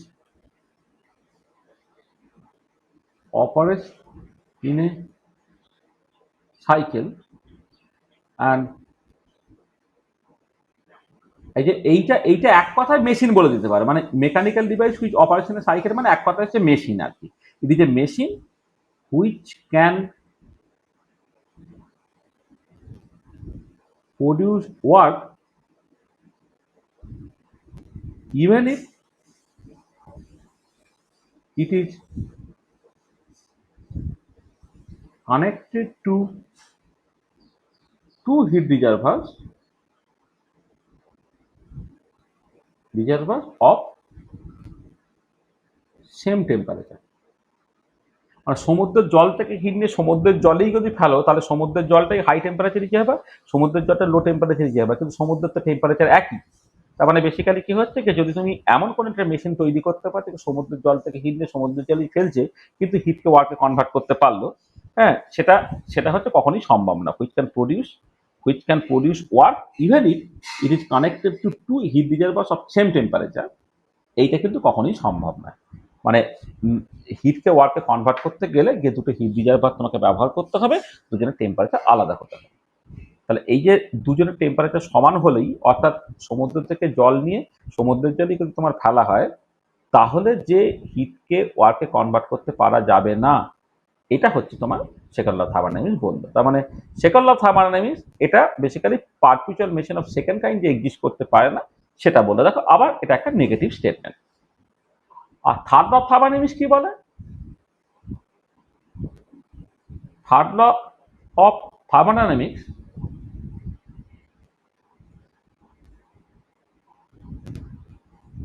says that it is impossible to attain 0 Kelvin in a finite number of steps। Finite number of steps থেকে 0 কেলভিন অ্যাটেন্ড করা যায় না। মানে ইট ইজ মানে এটা তুমি থার্ড ল থার্মোডাইনামিক্স যখন পড়বে, থার্ড ল থার্মোডাইনামিক্স অনেক ভার্সন আছে, একটা ভীষণ ইম্পর্টেন্ট ভার্সন হচ্ছে আনঅ্যাটেনেবিলিটি অফ অ্যাবসলিউট জিরো। অর্থাৎ অ্যাবসলিউট জিরো টেম্পারেচার মানে 0 কেলভিন টেম্পারেচার, সেই 0 কেলভিন টেম্পারেচার তুমি কোনোভাবে অ্যাটেন্ড করতে পারো না ফাইনাইট নাম্বার অফ স্টেপসের থ্রু দিয়ে। আর ইনফাইনাইট স্টেপ মানে তো ইম্পসিবল, মানে পরিষ্কার যে 0 কেলভিন যে অ্যাটেন্ড করতে পারা যায় না সেটা মূলত হচ্ছে তোমার থার্ড ল থার্মোডাইনামিক্স বলে। তার মানে দেখো যেটা বললাম যে তোমার যে তিনটে লজ অফ থার্মোডাইনামিক্স আছে, সেই তিনটে লজ অফ থার্মোডাইনামিক্স বেসিক্যালি তিনটে নেগেটিভ স্টেটমেন্টের কথা বলে। ফার্স্ট ল এটা বলে যে perpetual machine of first kind তুমি তৈরি করতে পারো না। সেকেন্ড ল অফ থার্মোডাইনামিক্স বলে perpetual machine of second kind তুমি তৈরি করতে পারো না। আর থার্ড ল বলে তুমি 0 কেলভিন অ্যাটেন্ড করতে পারো না।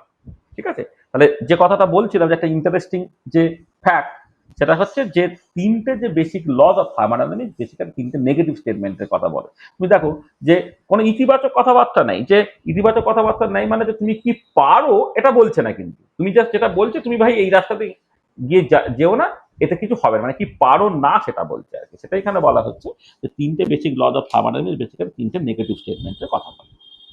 ঠিক আছে, বোঝাতে পারলাম? ঠিক আছে, আচ্ছা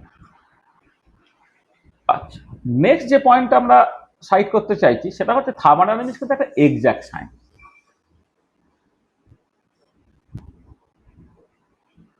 thermodynamics is an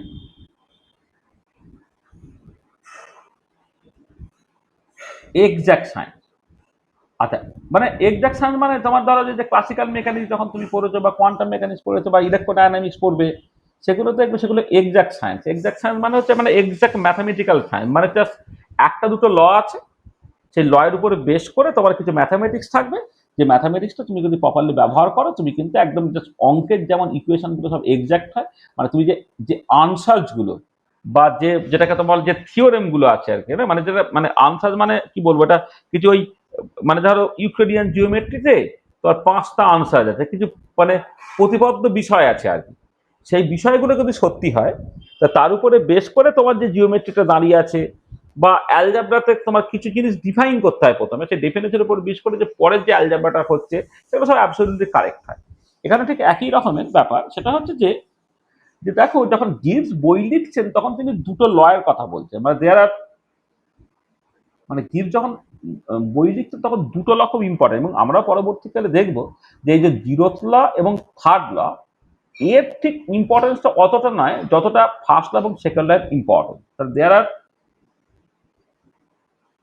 two main laws of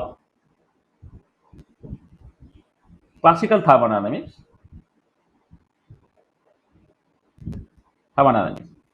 একটা হচ্ছে ফার্স্ট ল থার্মোডাইনামিক্স। আর ফার্স্ট ল থার্মোডাইনামিক্স যেটা খুব পপুলার স্টেটমেন্ট সেটা হচ্ছে এই যে এই মহাবিশ্বের টোটাল এনার্জিটা কনস্ট্যান্ট, তবে total energy of the universe is constant. Total মানে conservation of energy principle, total energy of the universe is constant, মানে মহাবিশ্বের টোটাল এনার্জিটা কনস্ট্যান্ট। আর একটা হচ্ছে তোমার সেকেন্ড ল অফ থার্মোডাইনামিক্স,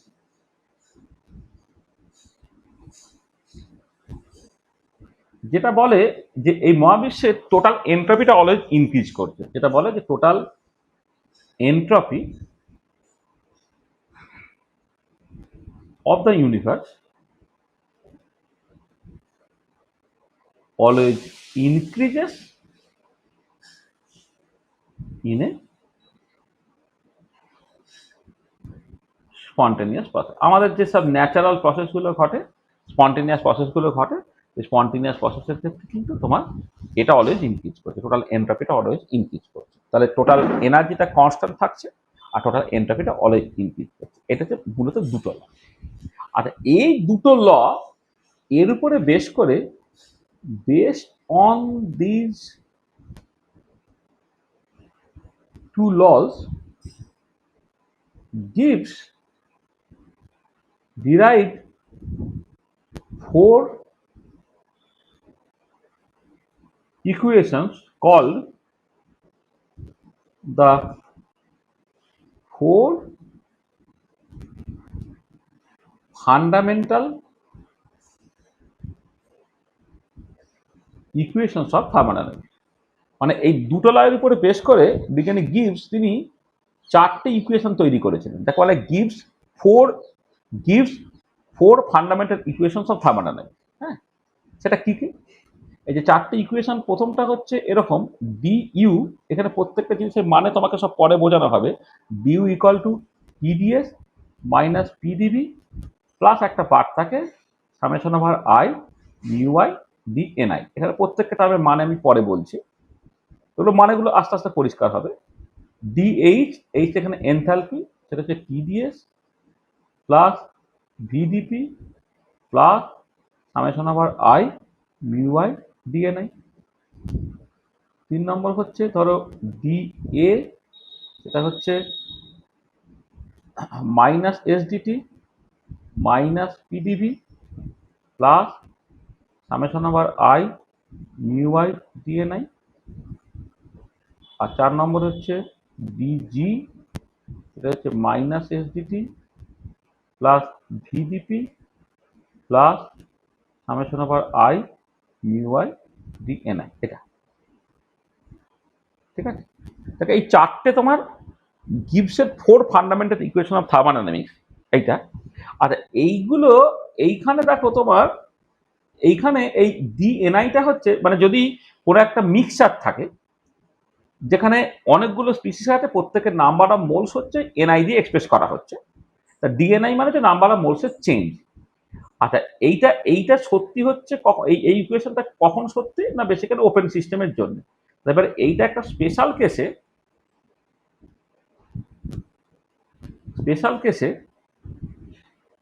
যদি তুমি ক্লোজ সিস্টেমের ক্ষেত্রে চলে যাও, যেটা আমাদের আসলে ফার্স্ট ইয়ারে ক্লোজ সিস্টেমই পড়তে হয়, ওপেন সিস্টেম পড়তে নেই। আমি ক্লোজ সিস্টেম ওপেন সিস্টেম কি বলবো, ওপেন সিস্টেমের ক্ষেত্রে নাম্বার অফ মোলসটা ভ্যারি করে, আর ক্লোজ সিস্টেমের ক্ষেত্রে কিন্তু নাম্বার অফ মোলসটা ভ্যারি করে না। নাম্বার অফ মোলস যদি ভ্যারি না করে, তাহলে এই যে চারটে ইকুয়েশন এইরকম ভাবে রিডিউস করে গেল, DU equal to TDS minus PDV. তোমাদের ফার্স্ট ইয়ারে কিন্তু, মানে ফার্স্ট ইয়ারে বা প্রথম যে থার্মোডাইনামিক্স পড়বে, ফার্স্ট পার্ট অফ থার্মোডাইনামিক্স আর কি, সেখানে কিন্তু তোমাকে এই কটাই পড়তে হয়, টিডিএস প্লাস ভিডিপি মানে এই নাম্বার অফ মোলস চেঞ্জ হওয়ার জন্য internal energy, enthalpy, Helmholtz energy, Gibbs এনার্জির যে চেঞ্জ, সেই চেঞ্জটা দেখতে হয় না। তোমাকে জাস্ট এই তিনটেই, এই যে যেখানে মিউ আই ডিএনআই এই পার্টটাকে বাদ দিয়ে যে বাকি পার্টটা থাকে সেই পার্টটাকে অ্যাকচুয়ালি ভাবতে হয়। এটা মাইনাস এসডিটি মাইনাস পিডিবি হচ্ছে, আর ফাইনালি 4 নম্বরটা হচ্ছে dG equal to minus SdT plus Vd. তাহলে এই যে চারটি ইকুয়েশন তৈরি হলো কোথা থেকে না, মাত্র দুটো ল থেকে। তার দুটো ল থেকে চারটি ইকুয়েশন। আচ্ছা, এবারে আজকে যেটা সিচুয়েশন তাতে হচ্ছে এই যে এই চারটি ইকুয়েশন থেকে, from this four fundamental equation, 5 into 10 to the power 6 approximately equations have been derived based on only mathematical manipulation. Just mathematical manipulation করে তোমার 5 into 10 to the power 6 equation তৈরি করতে পারা গেছে, and all are exact, মানে প্রত্যেকটাই correct. মানে কি হলো দেখো, তাহলে আজকে তুমি যদি থার্মোডাইনামিক্সটা দেখো, থার্মোডাইনামিক্সটা তার কলেবরটা বাড়তে বাড়তে বাড়তে বাড়তে প্রায় 50 লক্ষ ইকুয়েশন তৈরি করা সম্ভব হয়েছে। কিন্তু 50 লক্ষ ইকুয়েশন তৈরি করা গেলেও সেই ইকুয়েশনটা দাঁড়িয়ে আছে কার উপরে? চারটে ফান্ডামেন্টাল ইকুয়েশনের উপরে। চারটে ফান্ডামেন্টাল ইকুয়েশন দাঁড়িয়ে আছে কথা, দুটো ল এর উপরে। তার মানে খেয়াল করে দেখো, মাত্র দুটো ল, সেখান থেকে তুমি 50 লক্ষ ইকুয়েশন তৈরি করতে পারছো, অল আর এক্সাক্ট। তাহলে এই জন্য বলা হচ্ছে এটা একটা এক্সাক্ট সায়েন্স, মানে এক্সাক্ট ম্যাথামেটিক্যাল সায়েন্স। মানে তুমি যদি জাস্ট, মানে যেমন নিউটনের 3টে law, first law, second law, third law, এইটুকু জানলে বাকি পার্টটা কিন্তু জাস্ট সিম্পলি ম্যাথামেটিক্স। ম্যাক্সওয়েলের 4টে ল যদি জানো, সেইখান থেকে বাকি পার্টটাকে সিম্পলি ম্যাথামেটিক্স। হ্যাঁ, কোয়ান্টাম মেকানিক্সে 5টা পস্টুলেট বেস করে বাকিটাকে সিম্পলি ম্যাথামেটিক্স। ঠিক একই রকম ভাবে রিলেটিভিটির ক্ষেত্রে ব্যাপারগুলো সত্যি। তাহলে এরা সব এক্সাক্ট ম্যাথামেটিক্যাল সায়েন্স হয়ে যাচ্ছে। তার কারণটা হচ্ছে যে মাত্র দুটো ল, যে দুটো ল যেহেতু তারা এম্পিরিক্যাল ল, তাদের মানে এই ল গুলো হচ্ছে কোনো অ্যাজাম্পশন বা পস্তুলেটের উপর ডিপেন্ড করে না। আমি ডেইলি লাইফে যে সমস্ত এক্সপিরিয়েন্স গ্যাদার করি এবং এক্সপেরিমেন্টাল অবজারভেশন যেটা, তার জেনারেলাইজেশন হচ্ছে এই লগুলো। তাই এই লগুলো কোনো ভুল নেই, এই লগুলো অ্যাবসলিউটলি কারেক্ট। সেইখান থেকে তুমি ওটাকে ম্যাথামেটিক্যাল ফর্ম দেওয়ার জন্য তুমি কিছু ম্যাথামেটিক্যাল ফাংশন ইন্ট্রোডিউস করা হলো। যেমন তোমার ইন্টারনাল এনার্জি ইন্ট্রোডিউস করতে হচ্ছে, এনথালপি করতে হচ্ছে, এনট্রপি করতে হচ্ছে, হেলমholtz এনার্জি, গিবস এনার্জি, এদেরকে ইন্ট্রোডিউস করতে হচ্ছে। আর প্রেসার, ভলিউম, টেম্পারেচার, এটা তো তোমার ছিলই। তার উপরে বেস করে তুমি কি পাচ্ছ না, তুমি দেখো বেসিক্যালি চারটে ফান্ডামেন্টাল ইকুয়েশন পাচ্ছ। এই চারটে ফান্ডামেন্টাল ইকুয়েশন থেকে 50 লক্ষ ইকুয়েশন তৈরি করা সম্ভব হচ্ছে, এবং প্রত্যেকটা ইকুয়েশন হয়ে যাচ্ছে তোমার এক্সাক্ট। ঠিক আছে, প্রত্যেকটা ইকুয়েশন কিন্তু আলটিমেটলি তোমার হয়ে যাচ্ছে কত, এক্সাক্ট। ঠিক আছে, তো দেখো বন্ধ হয়ে যাবে।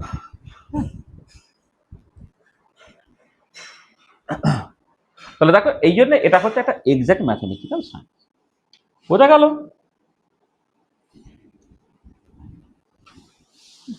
ঠিক আছে, বুঝতে পেরেছো এটা?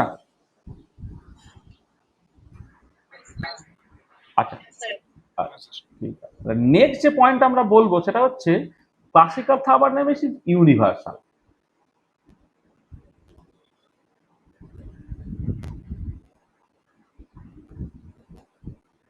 Classical thermodynamics is universal. আচ্ছা, ক্লাসিক্যাল থার্মোডাইনামিক্স ইউনিভার্সাল কথাটার মানেটা কি? মানে ক্লাসিক্যাল থার্মোডাইনামিক্সের যে লগুলো, সেই লগুলো এতই ভালো ল যে এই লগুলো তুমি যে কোনো সিস্টেমের ক্ষেত্রে ব্যবহার করতে পারবে। মানে ক্লাসিক্যাল থার্মোডাইনামিক্সের লগুলো, মানে যেটা ইম্পর্টেন্ট, যে lodge of classical thermodynamics can be applied, laws of classical thermodynamics can be applied। 1 নম্বর হচ্ছে for systems of any size, মানে small like cell, tissue, etc. to big like star, Galaxy etcetera. মানে দেখো ছোট থেকে বড় যে কোনো সিস্টেমের জন্য এটা তুমি ব্যবহার করতে পারছো। হ্যাঁ, সেকেন্ডলি হচ্ছে for any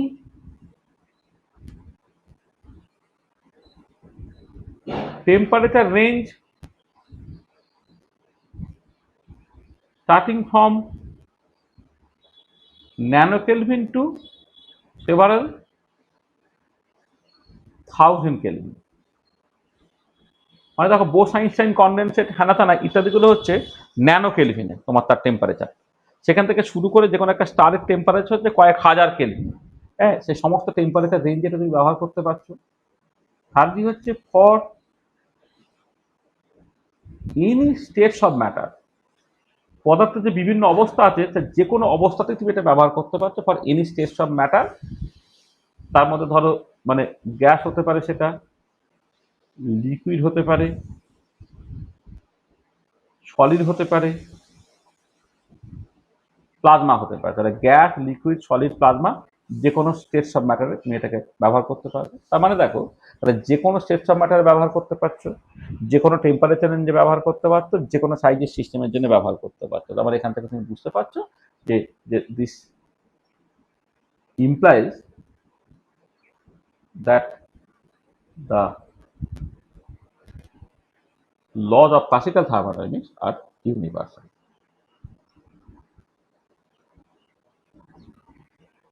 Laws of classical thermodynamics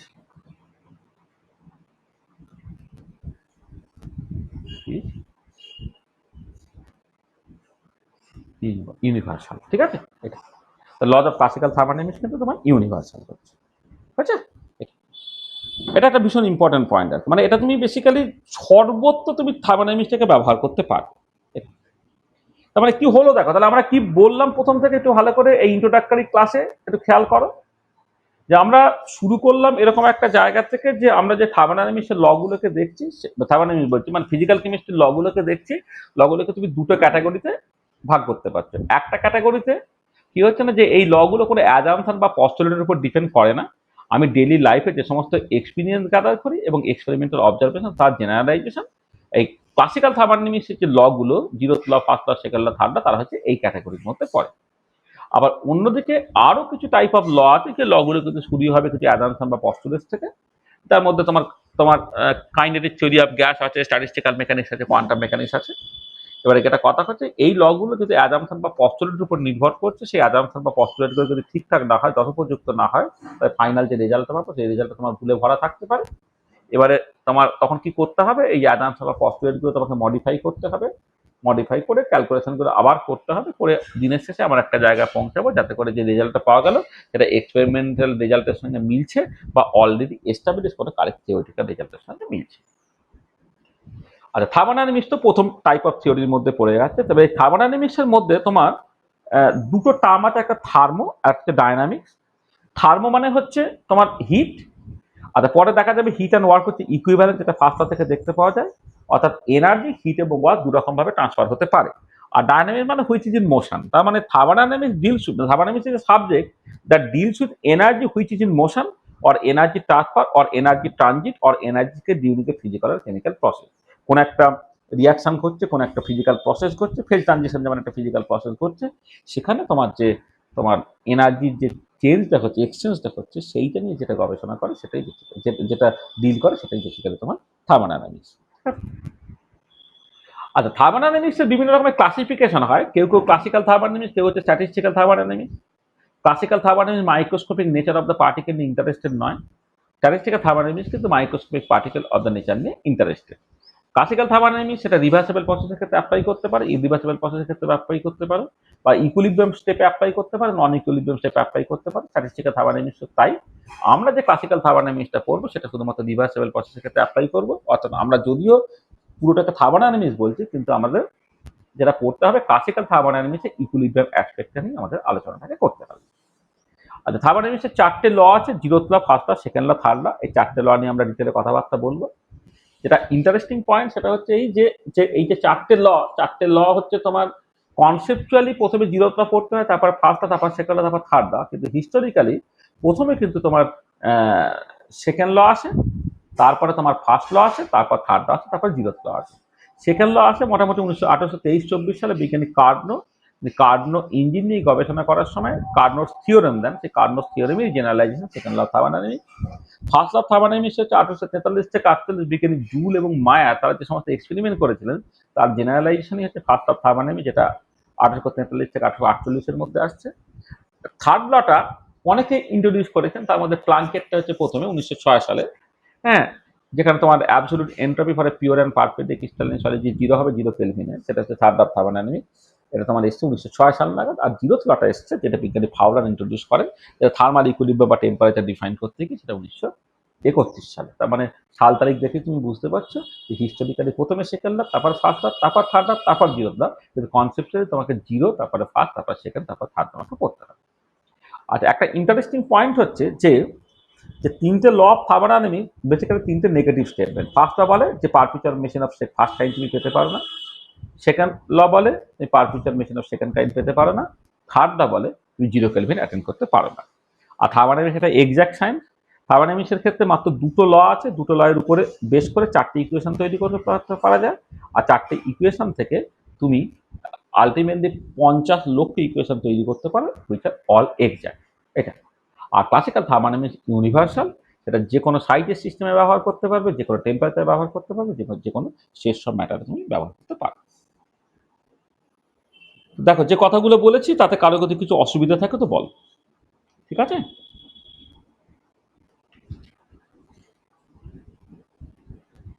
ঠিক আছে? কোনো অসুবিধা আছে? আচ্ছা, ঠিক আছে। দেখো তো? এই, আচ্ছা, হ্যাঁ স্যার। ঠিক আছে। আচ্ছা, এবারে আমাদের তাহলে, হ্যাঁ ঠিক আছে তো? কি বল, শেষে কি কেউ কিছু বলছিলে?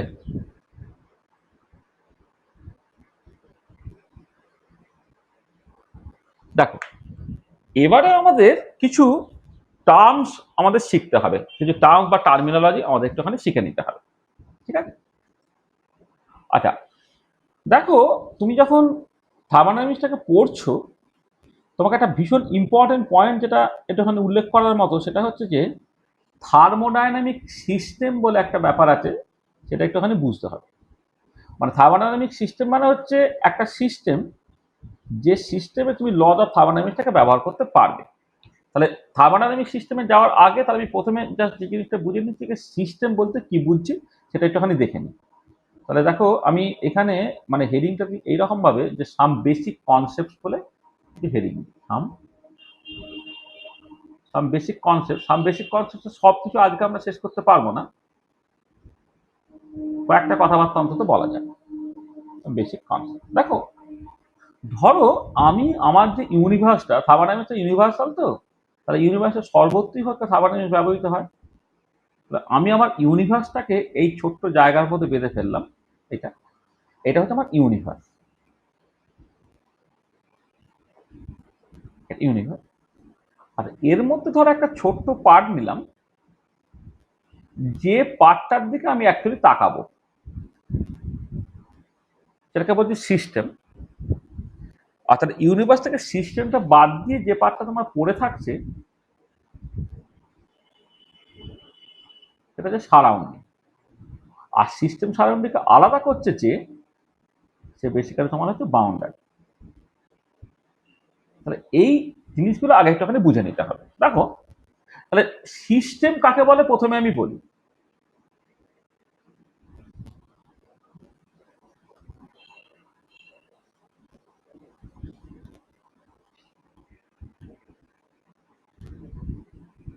তাহলে সিস্টেম বেসিক্যালি হচ্ছে a part of the universe in which we are interested. তাহলে a part of the universe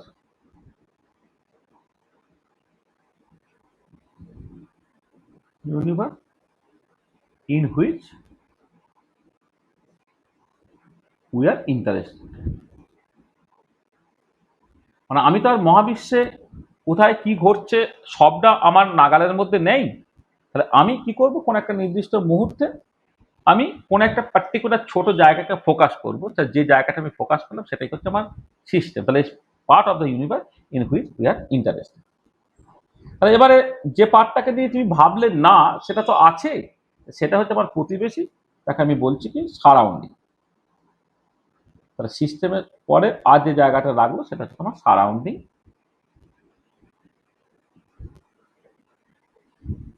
surrounding জিনিসটা কি? সারাউন্ডিংটা হচ্ছে a part of the universe apart from the system, বা the rest part of the universe, rest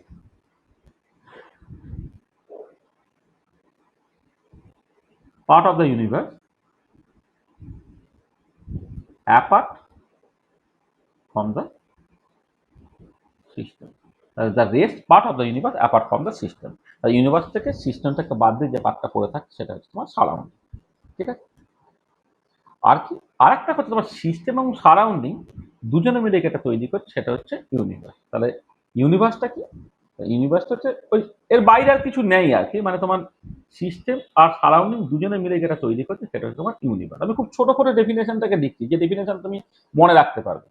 এছাড়া আরো কঠিন কঠিন ডেফিনেশন দেওয়া যাবে, সে কঠিন কঠিন ডেফিনেশনের মধ্যে যাচ্ছি না। তাহলে ইউনিভার্সটাকে the system and surrounding constitute the universe. System এবং সারাউন্ডিং দুজনে মিলে হচ্ছে তোমার ইউনিভার্সটাকে তৈরি করবে। ঠিক আছে? আচ্ছা, এবারে সিস্টেম এবং সারাউন্ডিংকে সেপারেট করছে কে? না, সেপারেট করছে বেসিক্যালি বাউন্ডারি। বাউন্ডারিটা কে? বাউন্ডারি হচ্ছে একটা wall, a wall that separates the system from the surrounding.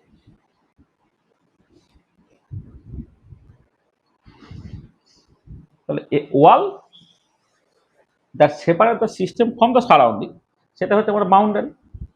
আচ্ছা, এবারে এই যে সিস্টেম এবং সারাউন্ডিংকে আলাদা করছে যেটা, সেটা তো বললাম তোমার বাউন্ডারি। তাহলে এবারে বেসিক্যালি সিস্টেম থেকে সারাউন্ডিং এর মধ্যে কে যাতায়াত করতে পারে, যাকে তোমাকে আটকাতে হবে? দেওয়াল কি করবে বা বাউন্ডারি কি করবে? কাউকে তো আটকাবে। একটা বেড়া টাইপের একটা, না তুমি ধরো একটা জলের বোতলের যে বাউন্ডারিটা তোমার, সেটা জলকে বেরোতে দিচ্ছে না বা ঢুকতে দিচ্ছে না। তোমার ব্যাগের একটা যে বাইরে বাউন্ডারি দিচ্ছে, সে তোমার বইপত্রগুলোকে ব্যাগ থেকে বাইরে বেরোতে দিচ্ছে না বা ঢুকতে দিচ্ছে না। বা তোমার দেখো একটা প্রাচীর আছে বা একটা গেট আছে, যেখান থেকে তোমার কুকুর তোমার বাড়ির মধ্যে ঢুকতে পারছে না বা বেরোতে পারছে না। তাহলে বাউন্ডারি তো কোনো একটা পার্টিকুলার কারণে দেওয়া হয়। এবার একটা মানে থার্মোডাইনামিক্সে যে যখন সিস্টেম নিয়ে কথাবার্তা বলছি বা সারাউন্ডিং নিয়ে কথাবার্তা বলছি, কে আছে যে বেসিক্যালি হচ্ছে ট্রান্সফার হতে চায়, সেটা হচ্ছে ভীষণ ইম্পর্টেন্ট পয়েন্ট, যেটা যে মানে a system is consist of matter and energy. হ্যাঁ, এই সিস্টেমটাকে একটা কনসিস্ট হচ্ছে ম্যাটার এবং এনার্জি দিয়ে। এটা তাহলে এবারে কথা হচ্ছে যে এই যে ম্যাটারটা ট্রান্সফার হতে পারবে কি পারবে না, তার মতো করে বাউন্ডারি হতে পারে। তাহলে ধরো মানে ম্যাটারটা ট্রান্সফার হতে পারবে কি পারবে না সেটা একটা ব্যাপার, আবার এনার্জিটা ট্রান্সফার হতে পারে কি পারবে না তার মতো করে একটা ব্যাপার আছে। তাহলে ধরো best on weather matter can be transferred across the boundary or not। হ্যাঁ, তার উপরে তুমি বাউন্ডারি তিন রকমের হতে পারে। একটা হচ্ছে তোমার লিক প্রুফ, অর্থাৎ ম্যাটারটা যেতে পারে না, তাকে তুমি ইমপারমিয়েবল বলতে পারো। আর একটা হচ্ছে লিক আছে, তাকে তুমি পারমিয়েবল বলতে পারো। আর একটা পার্ট যদি থার্মোডাইনামিক্সের কন্টেক্সট, সেটা অত ইম্পর্টেন্ট নয়, সেটাকে বলা হয় সেমি পারমিয়েবল। সেমি পারমিয়েবল এ সিলেক্টিভলি কাউকে যেতে দেয়, কাউকে যেতে দেয় না। তাহলে লিক প্রুফ বা ইমপারমিয়েবল যেটা, সেটা হচ্ছে তোমার কাউকে যেতে দেবে না অ্যাক্রস দ্য বাউন্ডারি, মানে বাউন্ডারিটা এমন যে কেউ ঢুকতেও পারবে না, কেউ বেরোতেও পারবে না। সেমি পারমিয়েবলের ক্ষেত্রে হচ্ছে সিলেক্টিভলি কেউ কেউ হয়তো ছোট পার্টিকেলগুলো যেতে পারলো, বড় পার্টিকেলগুলো পারলো না। যেমন ধরো কলয়েডাল পার্টিকেলগুলো হয়তো পারলো না, কিন্তু টু সলিউশনের পার্টিকেলগুলো পারলো। আর পারমিয়েবলের ক্ষেত্রে কোনো রেস্ট্রিকশন নেই, সবাই যেতে পারবে। তার মানে বাউন্ডারিটা কেমন তার উপরে নির্ভর করে ঠিক হবে যে ম্যাটারটা যেতে পারবে কি পারবে না। তাহলে best on whether matter can be transferred across the boundary or not, তার মতো করে একটা ক্লাসিফিকেশন। আবার হচ্ছে তোমার best on whether energy as a form of heat can be transferred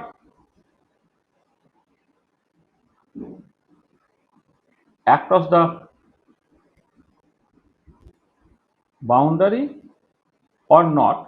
আচ্ছা, এনার্জি ট্রান্সফার দু রকম ভাবে হতে পারে, আমি অনেক আগে থেকেই বলেছিলাম। একটা হচ্ছে হিট এনার্জি হিসেবে ট্রান্সফার হতে পারছে কি পারছে না, তার মতো করে দুটো ক্লাসিফিকেশন হয়। একটা হচ্ছে তোমার অ্যাডায়াবেটিক আর একটা তোমার ডায়াথার্মাল। অ্যাডায়াবেটিকের ক্ষেত্রে হচ্ছে কি হবে না, এনার্জি একটা ফর্ম অফ হিট ট্রান্সফার হতে পারবে না, energy cannot be transferred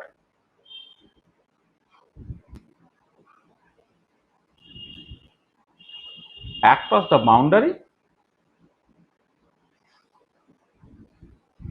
as a form of heat। এটা তো ট্রান্সফার হতে পারবে না, কিন্তু ডায়াথার্মাল যদি হয়ে যায় তাহলে কিন্তু ট্রান্সফার হতে পারবে। Energy can be transferred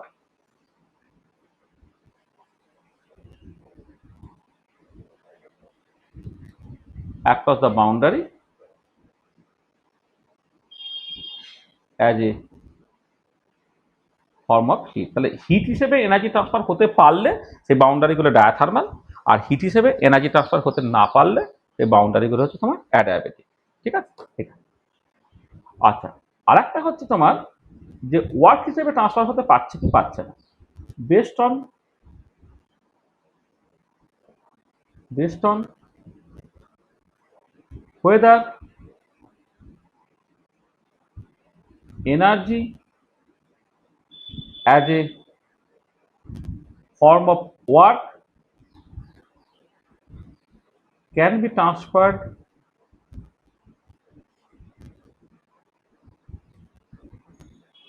across the boundary or not। মানে best on whether energy as a form of work can be transferred across the boundary or not, তার মতো করে দু রকমের বাউন্ডারি হয়। একটা হচ্ছে তোমার রিজিড, RIGID, রিজিড। দেখো ওয়ার্কের সঙ্গে তো বাউন্ডারি ডিসপ্লেসমেন্ট জড়িত, ডিসপ্লেসমেন্ট না হলে ফোর্স ইনটু ডিসপ্লেসমেন্ট, সেটা তো ওয়ার্ক। তার মানে ওটা ডিসপ্লেসমেন্টের সঙ্গে জড়িত। তাহলে রিজিড যদি হয় কোনো ডিসপ্লেসমেন্ট হবে না, আর যদি নন রিজিড হয় অর মুভেবল হয় তাহলে মানে এটা হতে পারবে, মুভ করতে পারবে বা ডিসপ্লেসমেন্ট হতে পারে, তখন ওয়ার্কটা ইনভলভ হতে পারে।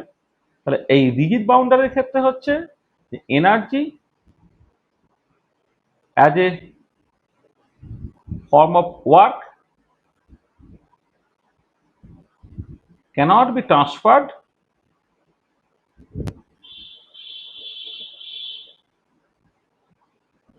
across the boundary আর এইখানে হচ্ছে তোমার energy as a form of work can be transfer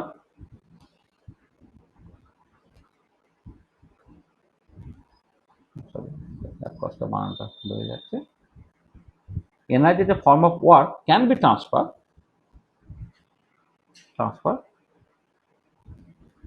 across the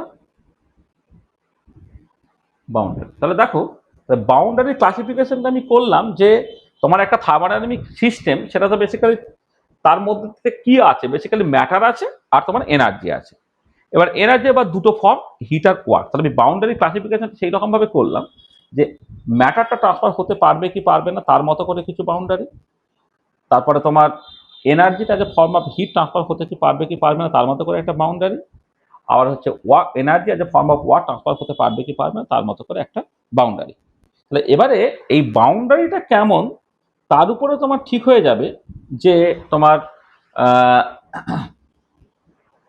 মানে সিস্টেমের ক্লাসিফিকেশনটা। হ্যাঁ, মানে ব্যাপারটা কিরকম, যে ধরো তুমি যখন সিস্টেমটা তুমি দেখছো, এই যে সিস্টেমটা সিস্টেমটা মূলত তোমার তিনটে ক্যাটাগরিতে তুমি ভাগ করতে পারো। দেখো, কিছু সিস্টেমকে বলা হচ্ছে isolated system.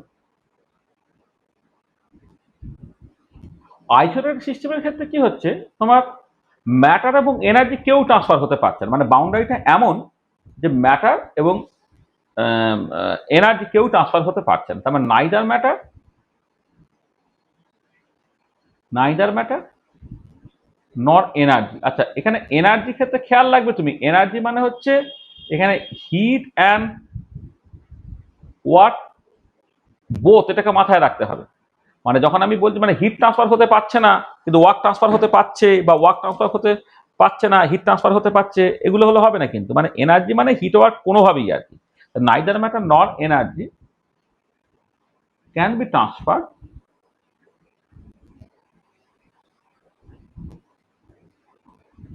Across the boundary. Across the boundary. আচ্ছা, এক্ষেত্রে বাউন্ডারিটা কেমন হবে, এই পার্টিকুলার ক্ষেত্রে বাউন্ডারি নেচারটা কেমন হবে? দেখো দেখো, ম্যাটার ট্রান্সফার হতে পারবে না মানে তাকে অবশ্যই লিক প্রুফ হতে হলো, এটা তো প্রথমেই হয়ে গেল।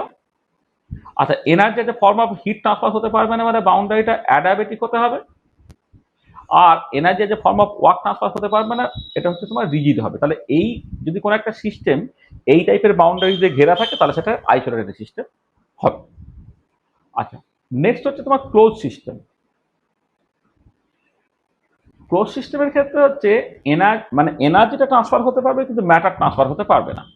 তাহলে ম্যাটার মানে energy can be transferred across the boundary but matter cannot. বা উল্টোটা বলতে পারি, matter cannot be transferred across the boundary. ম্যাটারটা ট্রান্সফার হতে পারবে না, but energy can be transferred across the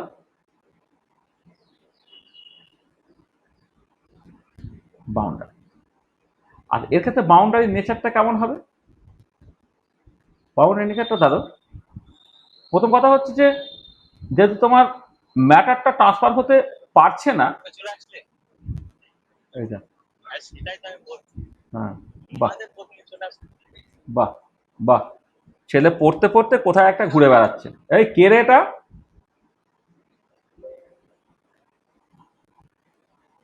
আমাদের সাথে উঠবে কে? সাহেব? সাহেব নাকি রে? কার গলা শোনা যাচ্ছে কার?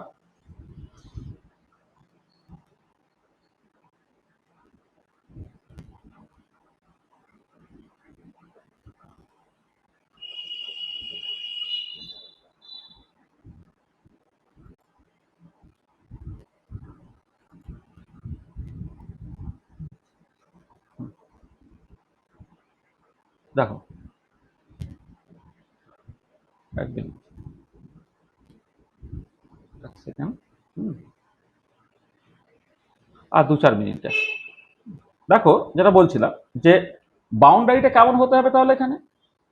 বাউন্ডারিটা দেখো, ম্যাটারটা ট্রান্সফার হতে হবে, লিক প্রুফটা হতে হলো তার সঙ্গে কি থাকবে, যে দেখো এনার্জিটা তো ট্রান্সফার হতে পারবে, এনার্জিটা এমন হতে পারে যে হিট এবং ওয়ার্ক দুজনেই ট্রান্সফার হতে পারবে, একটা ডায়াথার্মাল প্লাস নন রিজিড, এটা হতে পারে, এইটা হতে পারে। ওর কি হতে পারে, লিক প্রুফটা কমন, তার সঙ্গে ডায়াথার্মাল নন রিজিড হতে পারে। আর কি হতে পারে? তাহলে হিট ট্রান্সফার হতে পারলো না, বাট ওয়ার্ক ট্রান্সফার হতে পারে।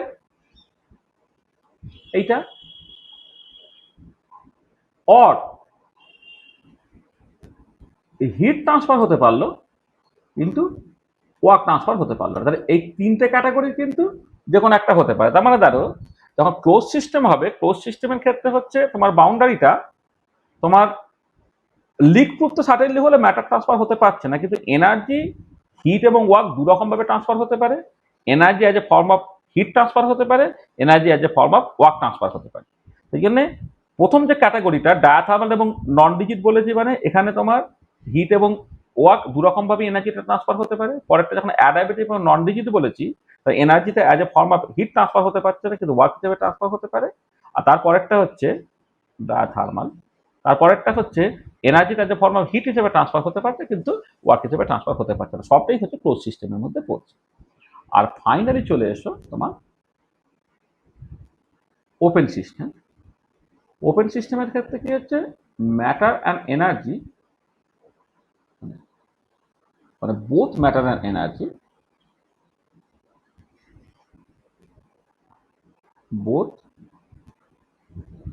Matter and energy can be transferred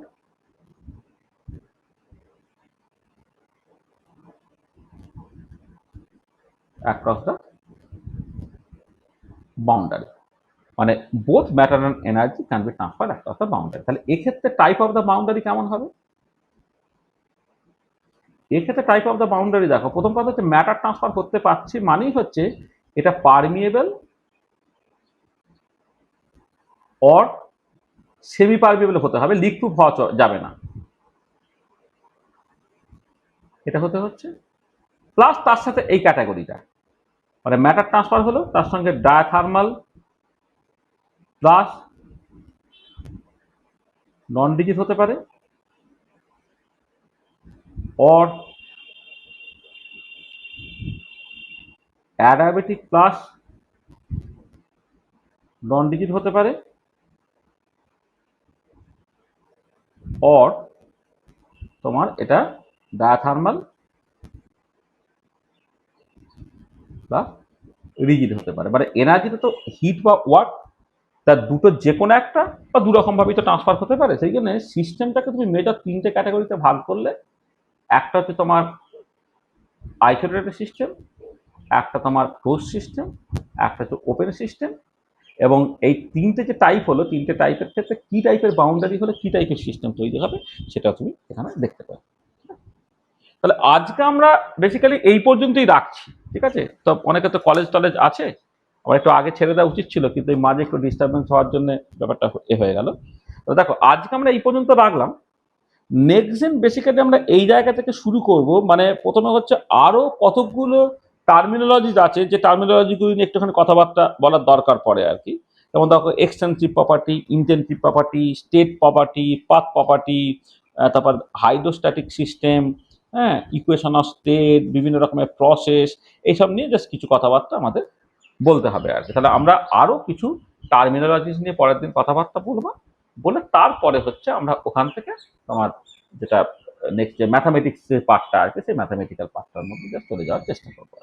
তো দেখো তাহলে আজকে যা যা বলেছি, যে সেকেন্ড পার্টের মধ্যে যেটা বললাম এই পর্যন্ত তো আমি রিভাইজ করে দিয়েছিলাম। তারপরে যেটা বললাম যে সাম বেসিক কনসেপ্ট, সেই বেসিক কনসেপ্টের মধ্যে কি কি ইন্ট্রোডিউস করলাম, সিস্টেম কাকে বলে বুঝলাম, part of the universe in which we are interested. Surrounding নিয়ে কথাবার্তা বলা হলো, the rest part of the universe rest part of the universe apart from the system. Universe হচ্ছে সিস্টেম এবং সারাউন্ডিং মিলে যেটা হলো সেটা হচ্ছে ইউনিভার্স, আর সিস্টেম এবং সারাউন্ডিং আলাদা যেটা করছে সেটা হচ্ছে বাউন্ডারি। এবারে সেই মানে যেহেতু একটা সিস্টেম তৈরি হয় হচ্ছে ম্যাটার এবং এনার্জি দিয়ে, তাহলে ম্যাটার বা এনার্জি কে কোন রকম ভাবে ট্রান্সফার হতে পারছে কি পারছে না তার মতো করে বাউন্ডারি ক্লাসিফিকেশন হচ্ছে। ম্যাটার ট্রান্সফার হতে কি পারছে না তার মতো করে যে ইমপারমিয়েবল, পারমিয়েবল এবং সেমি পারমিয়েবল, এইভাবে ক্লাসিফিকেশনটা। Energy as a form of heat transfer হতে পারবে কি পারবে না সেই মতো করে adiabatic, diathermal. Energy as a form of work transfer হতে পারবে কি পারবে না সেই মতো করে রিজিড আর নন রিজিড, ঠিক আছে? এবারে কেমন বাউন্ডারি দিয়ে তুমি সিস্টেমটাকে ঘিরে রেখেছো তার উপরে নির্ভর করে ঠিক হবে যে কে ট্রান্সফার করতে পারছে কি পাচ্ছে না সেই মতো করে তুমি isolated system, close system, open system সেটা তুমি দেখতে পেলে আর কি। নেক্সট দিন আমরা এই জায়গা থেকে শুরু করবো, তার মানে আমরা এই পর্যন্ত রাখছি। আজ নেক্সট ক্লাসে যেটা করা হবে,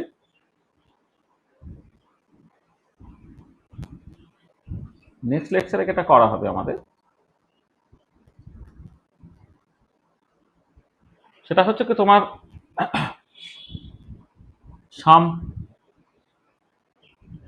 মোর বেসিক কনসেপ্ট অফ থার্মোডাইনামিক্স। এইটা আমরা নেক্সট দিন আলোচনা করব। বললাম যে যে জিনিসগুলো আলোচনা করার দরকার আছে। তাহলে আজকে এই পর্যন্তই রেখে দিচ্ছি। End of lecture 1। দিনের পড়া দিনে করে নেবে, হ্যাঁ, প্রত্যেক দিনের পড়া প্রত্যেক দিন করে নেবে। নেক্সট ক্লাসে দেখো, আজকে আমি যেভাবে শুরু করেছি, তুমি আগে থেকে কি জানতে না সেগুলোকে কিন্তু আমি গুরুত্ব দিই না। আমি যেটা চেষ্টা করেছি সেটা হচ্ছে যে জানো, মানে তুমি কিছুই জানো না সেই মতো করে সাবজেক্টটাকে শুরু করার চেষ্টা করেছি। মানে পুরো যে কথাগুলো বলা হয়েছে সব কথাগুলো কি বুঝতে পেরেছো সবাই? হ্যাঁ স্যার। বুঝতে পেরেছো তো? আচ্ছা, তাহলে একবার বাড়িতে দেখে নেবে। হ্যাঁ, বাড়িতে দেখে নেওয়ার পরে নেক্সট ক্লাসে তবুও তার মধ্যে যদি কিছু তোমার ডাউটস থাকে আমাকে বলবে। তাহলে নেক্সট ক্লাসে আমরা আজকের ক্লাসে ডাউটসগুলোকে ক্লিয়ার করে নেওয়ার পরে তারপরে হচ্ছে আমরা মানে পরের এর মধ্যে যাব, মানে পরের যে আরো কিছু এক্সট্রা জিনিস আমরা পড়ানোর চেষ্টা করবো আর কি। তাহলে কালকে সকালে মানে ক্লাসটা হবে কিনা, হ্যাঁ বলো। বলছি যে এরপর থেকে অনলাইন ক্লাসগুলো কবে কবে কোন সময় হবে? দেখো, অনলাইন ক্লাসের একটা ফিক্সড টাইম করেছি হচ্ছে বৃহস্পতিবার সকালে, ঠিক আছে তো? এবার কালকে তো 15ই আগস্ট আছে, এবার 15ই আগস্টে সকালে কি হয়, অনেক সময় অনেক রকমের বিভিন্ন রকমের ব্যস্ততা থাকে। আমি জানি না এখন যে আমার আদৌ কোনো ব্যস্ততা আছে কিনা, কিন্তু আমি ভয় পাচ্ছি যে কালকে বুঝি কোনো একটা ব্যস্ততা চলে আসতে পারে। হ্যাঁ, সেই জন্য আমি আজকে পড়ালাম, ঠিক আছে? এবার আমি রাত্রেবেলা তোমাদের বলে দেবো যে কালকে সকালেও পড়াবো কিনা। আমি বাড়িতে ফিরলে বুঝতে পারবো আর কি হচ্ছে। তাহলে এমনিতে অনলাইন ক্লাসে যে মানে একটাই এখন ক্লাস রাখা হয়েছে, সেটা হচ্ছে তোমার বৃহস্পতিবার সকালে 7টা থেকে 9টা, এটা হচ্ছে স্ট্যান্ডার্ড টাইম।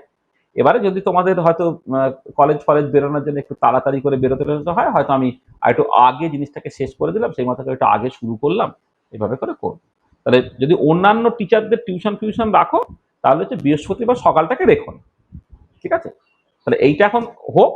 তারপরে আরো যদি এক্সট্রা কিছু ক্লাস টাস লাগে সেইগুলো তোমাদের সাথে আলোচনা করে আমি এক্সট্রা ক্লাসগুলোকে দিয়ে দেবো। বুঝতে পেরেছো? ওই জন্য আমি আগের দিন জিজ্ঞেস করলাম যে আজকে সকালটা তোমাদের ফাঁকা আছে কিনা। কেউ যদি একজনে যদি আপত্তি করতো, তাহলে হয়তো আমি ক্লাসটা তখন মানে আজকে না নিয়ে কালকে আমাকে চেষ্টা করে নিতে হতো। বুঝতে পেরেছো? হ্যাঁ স্যার। এটা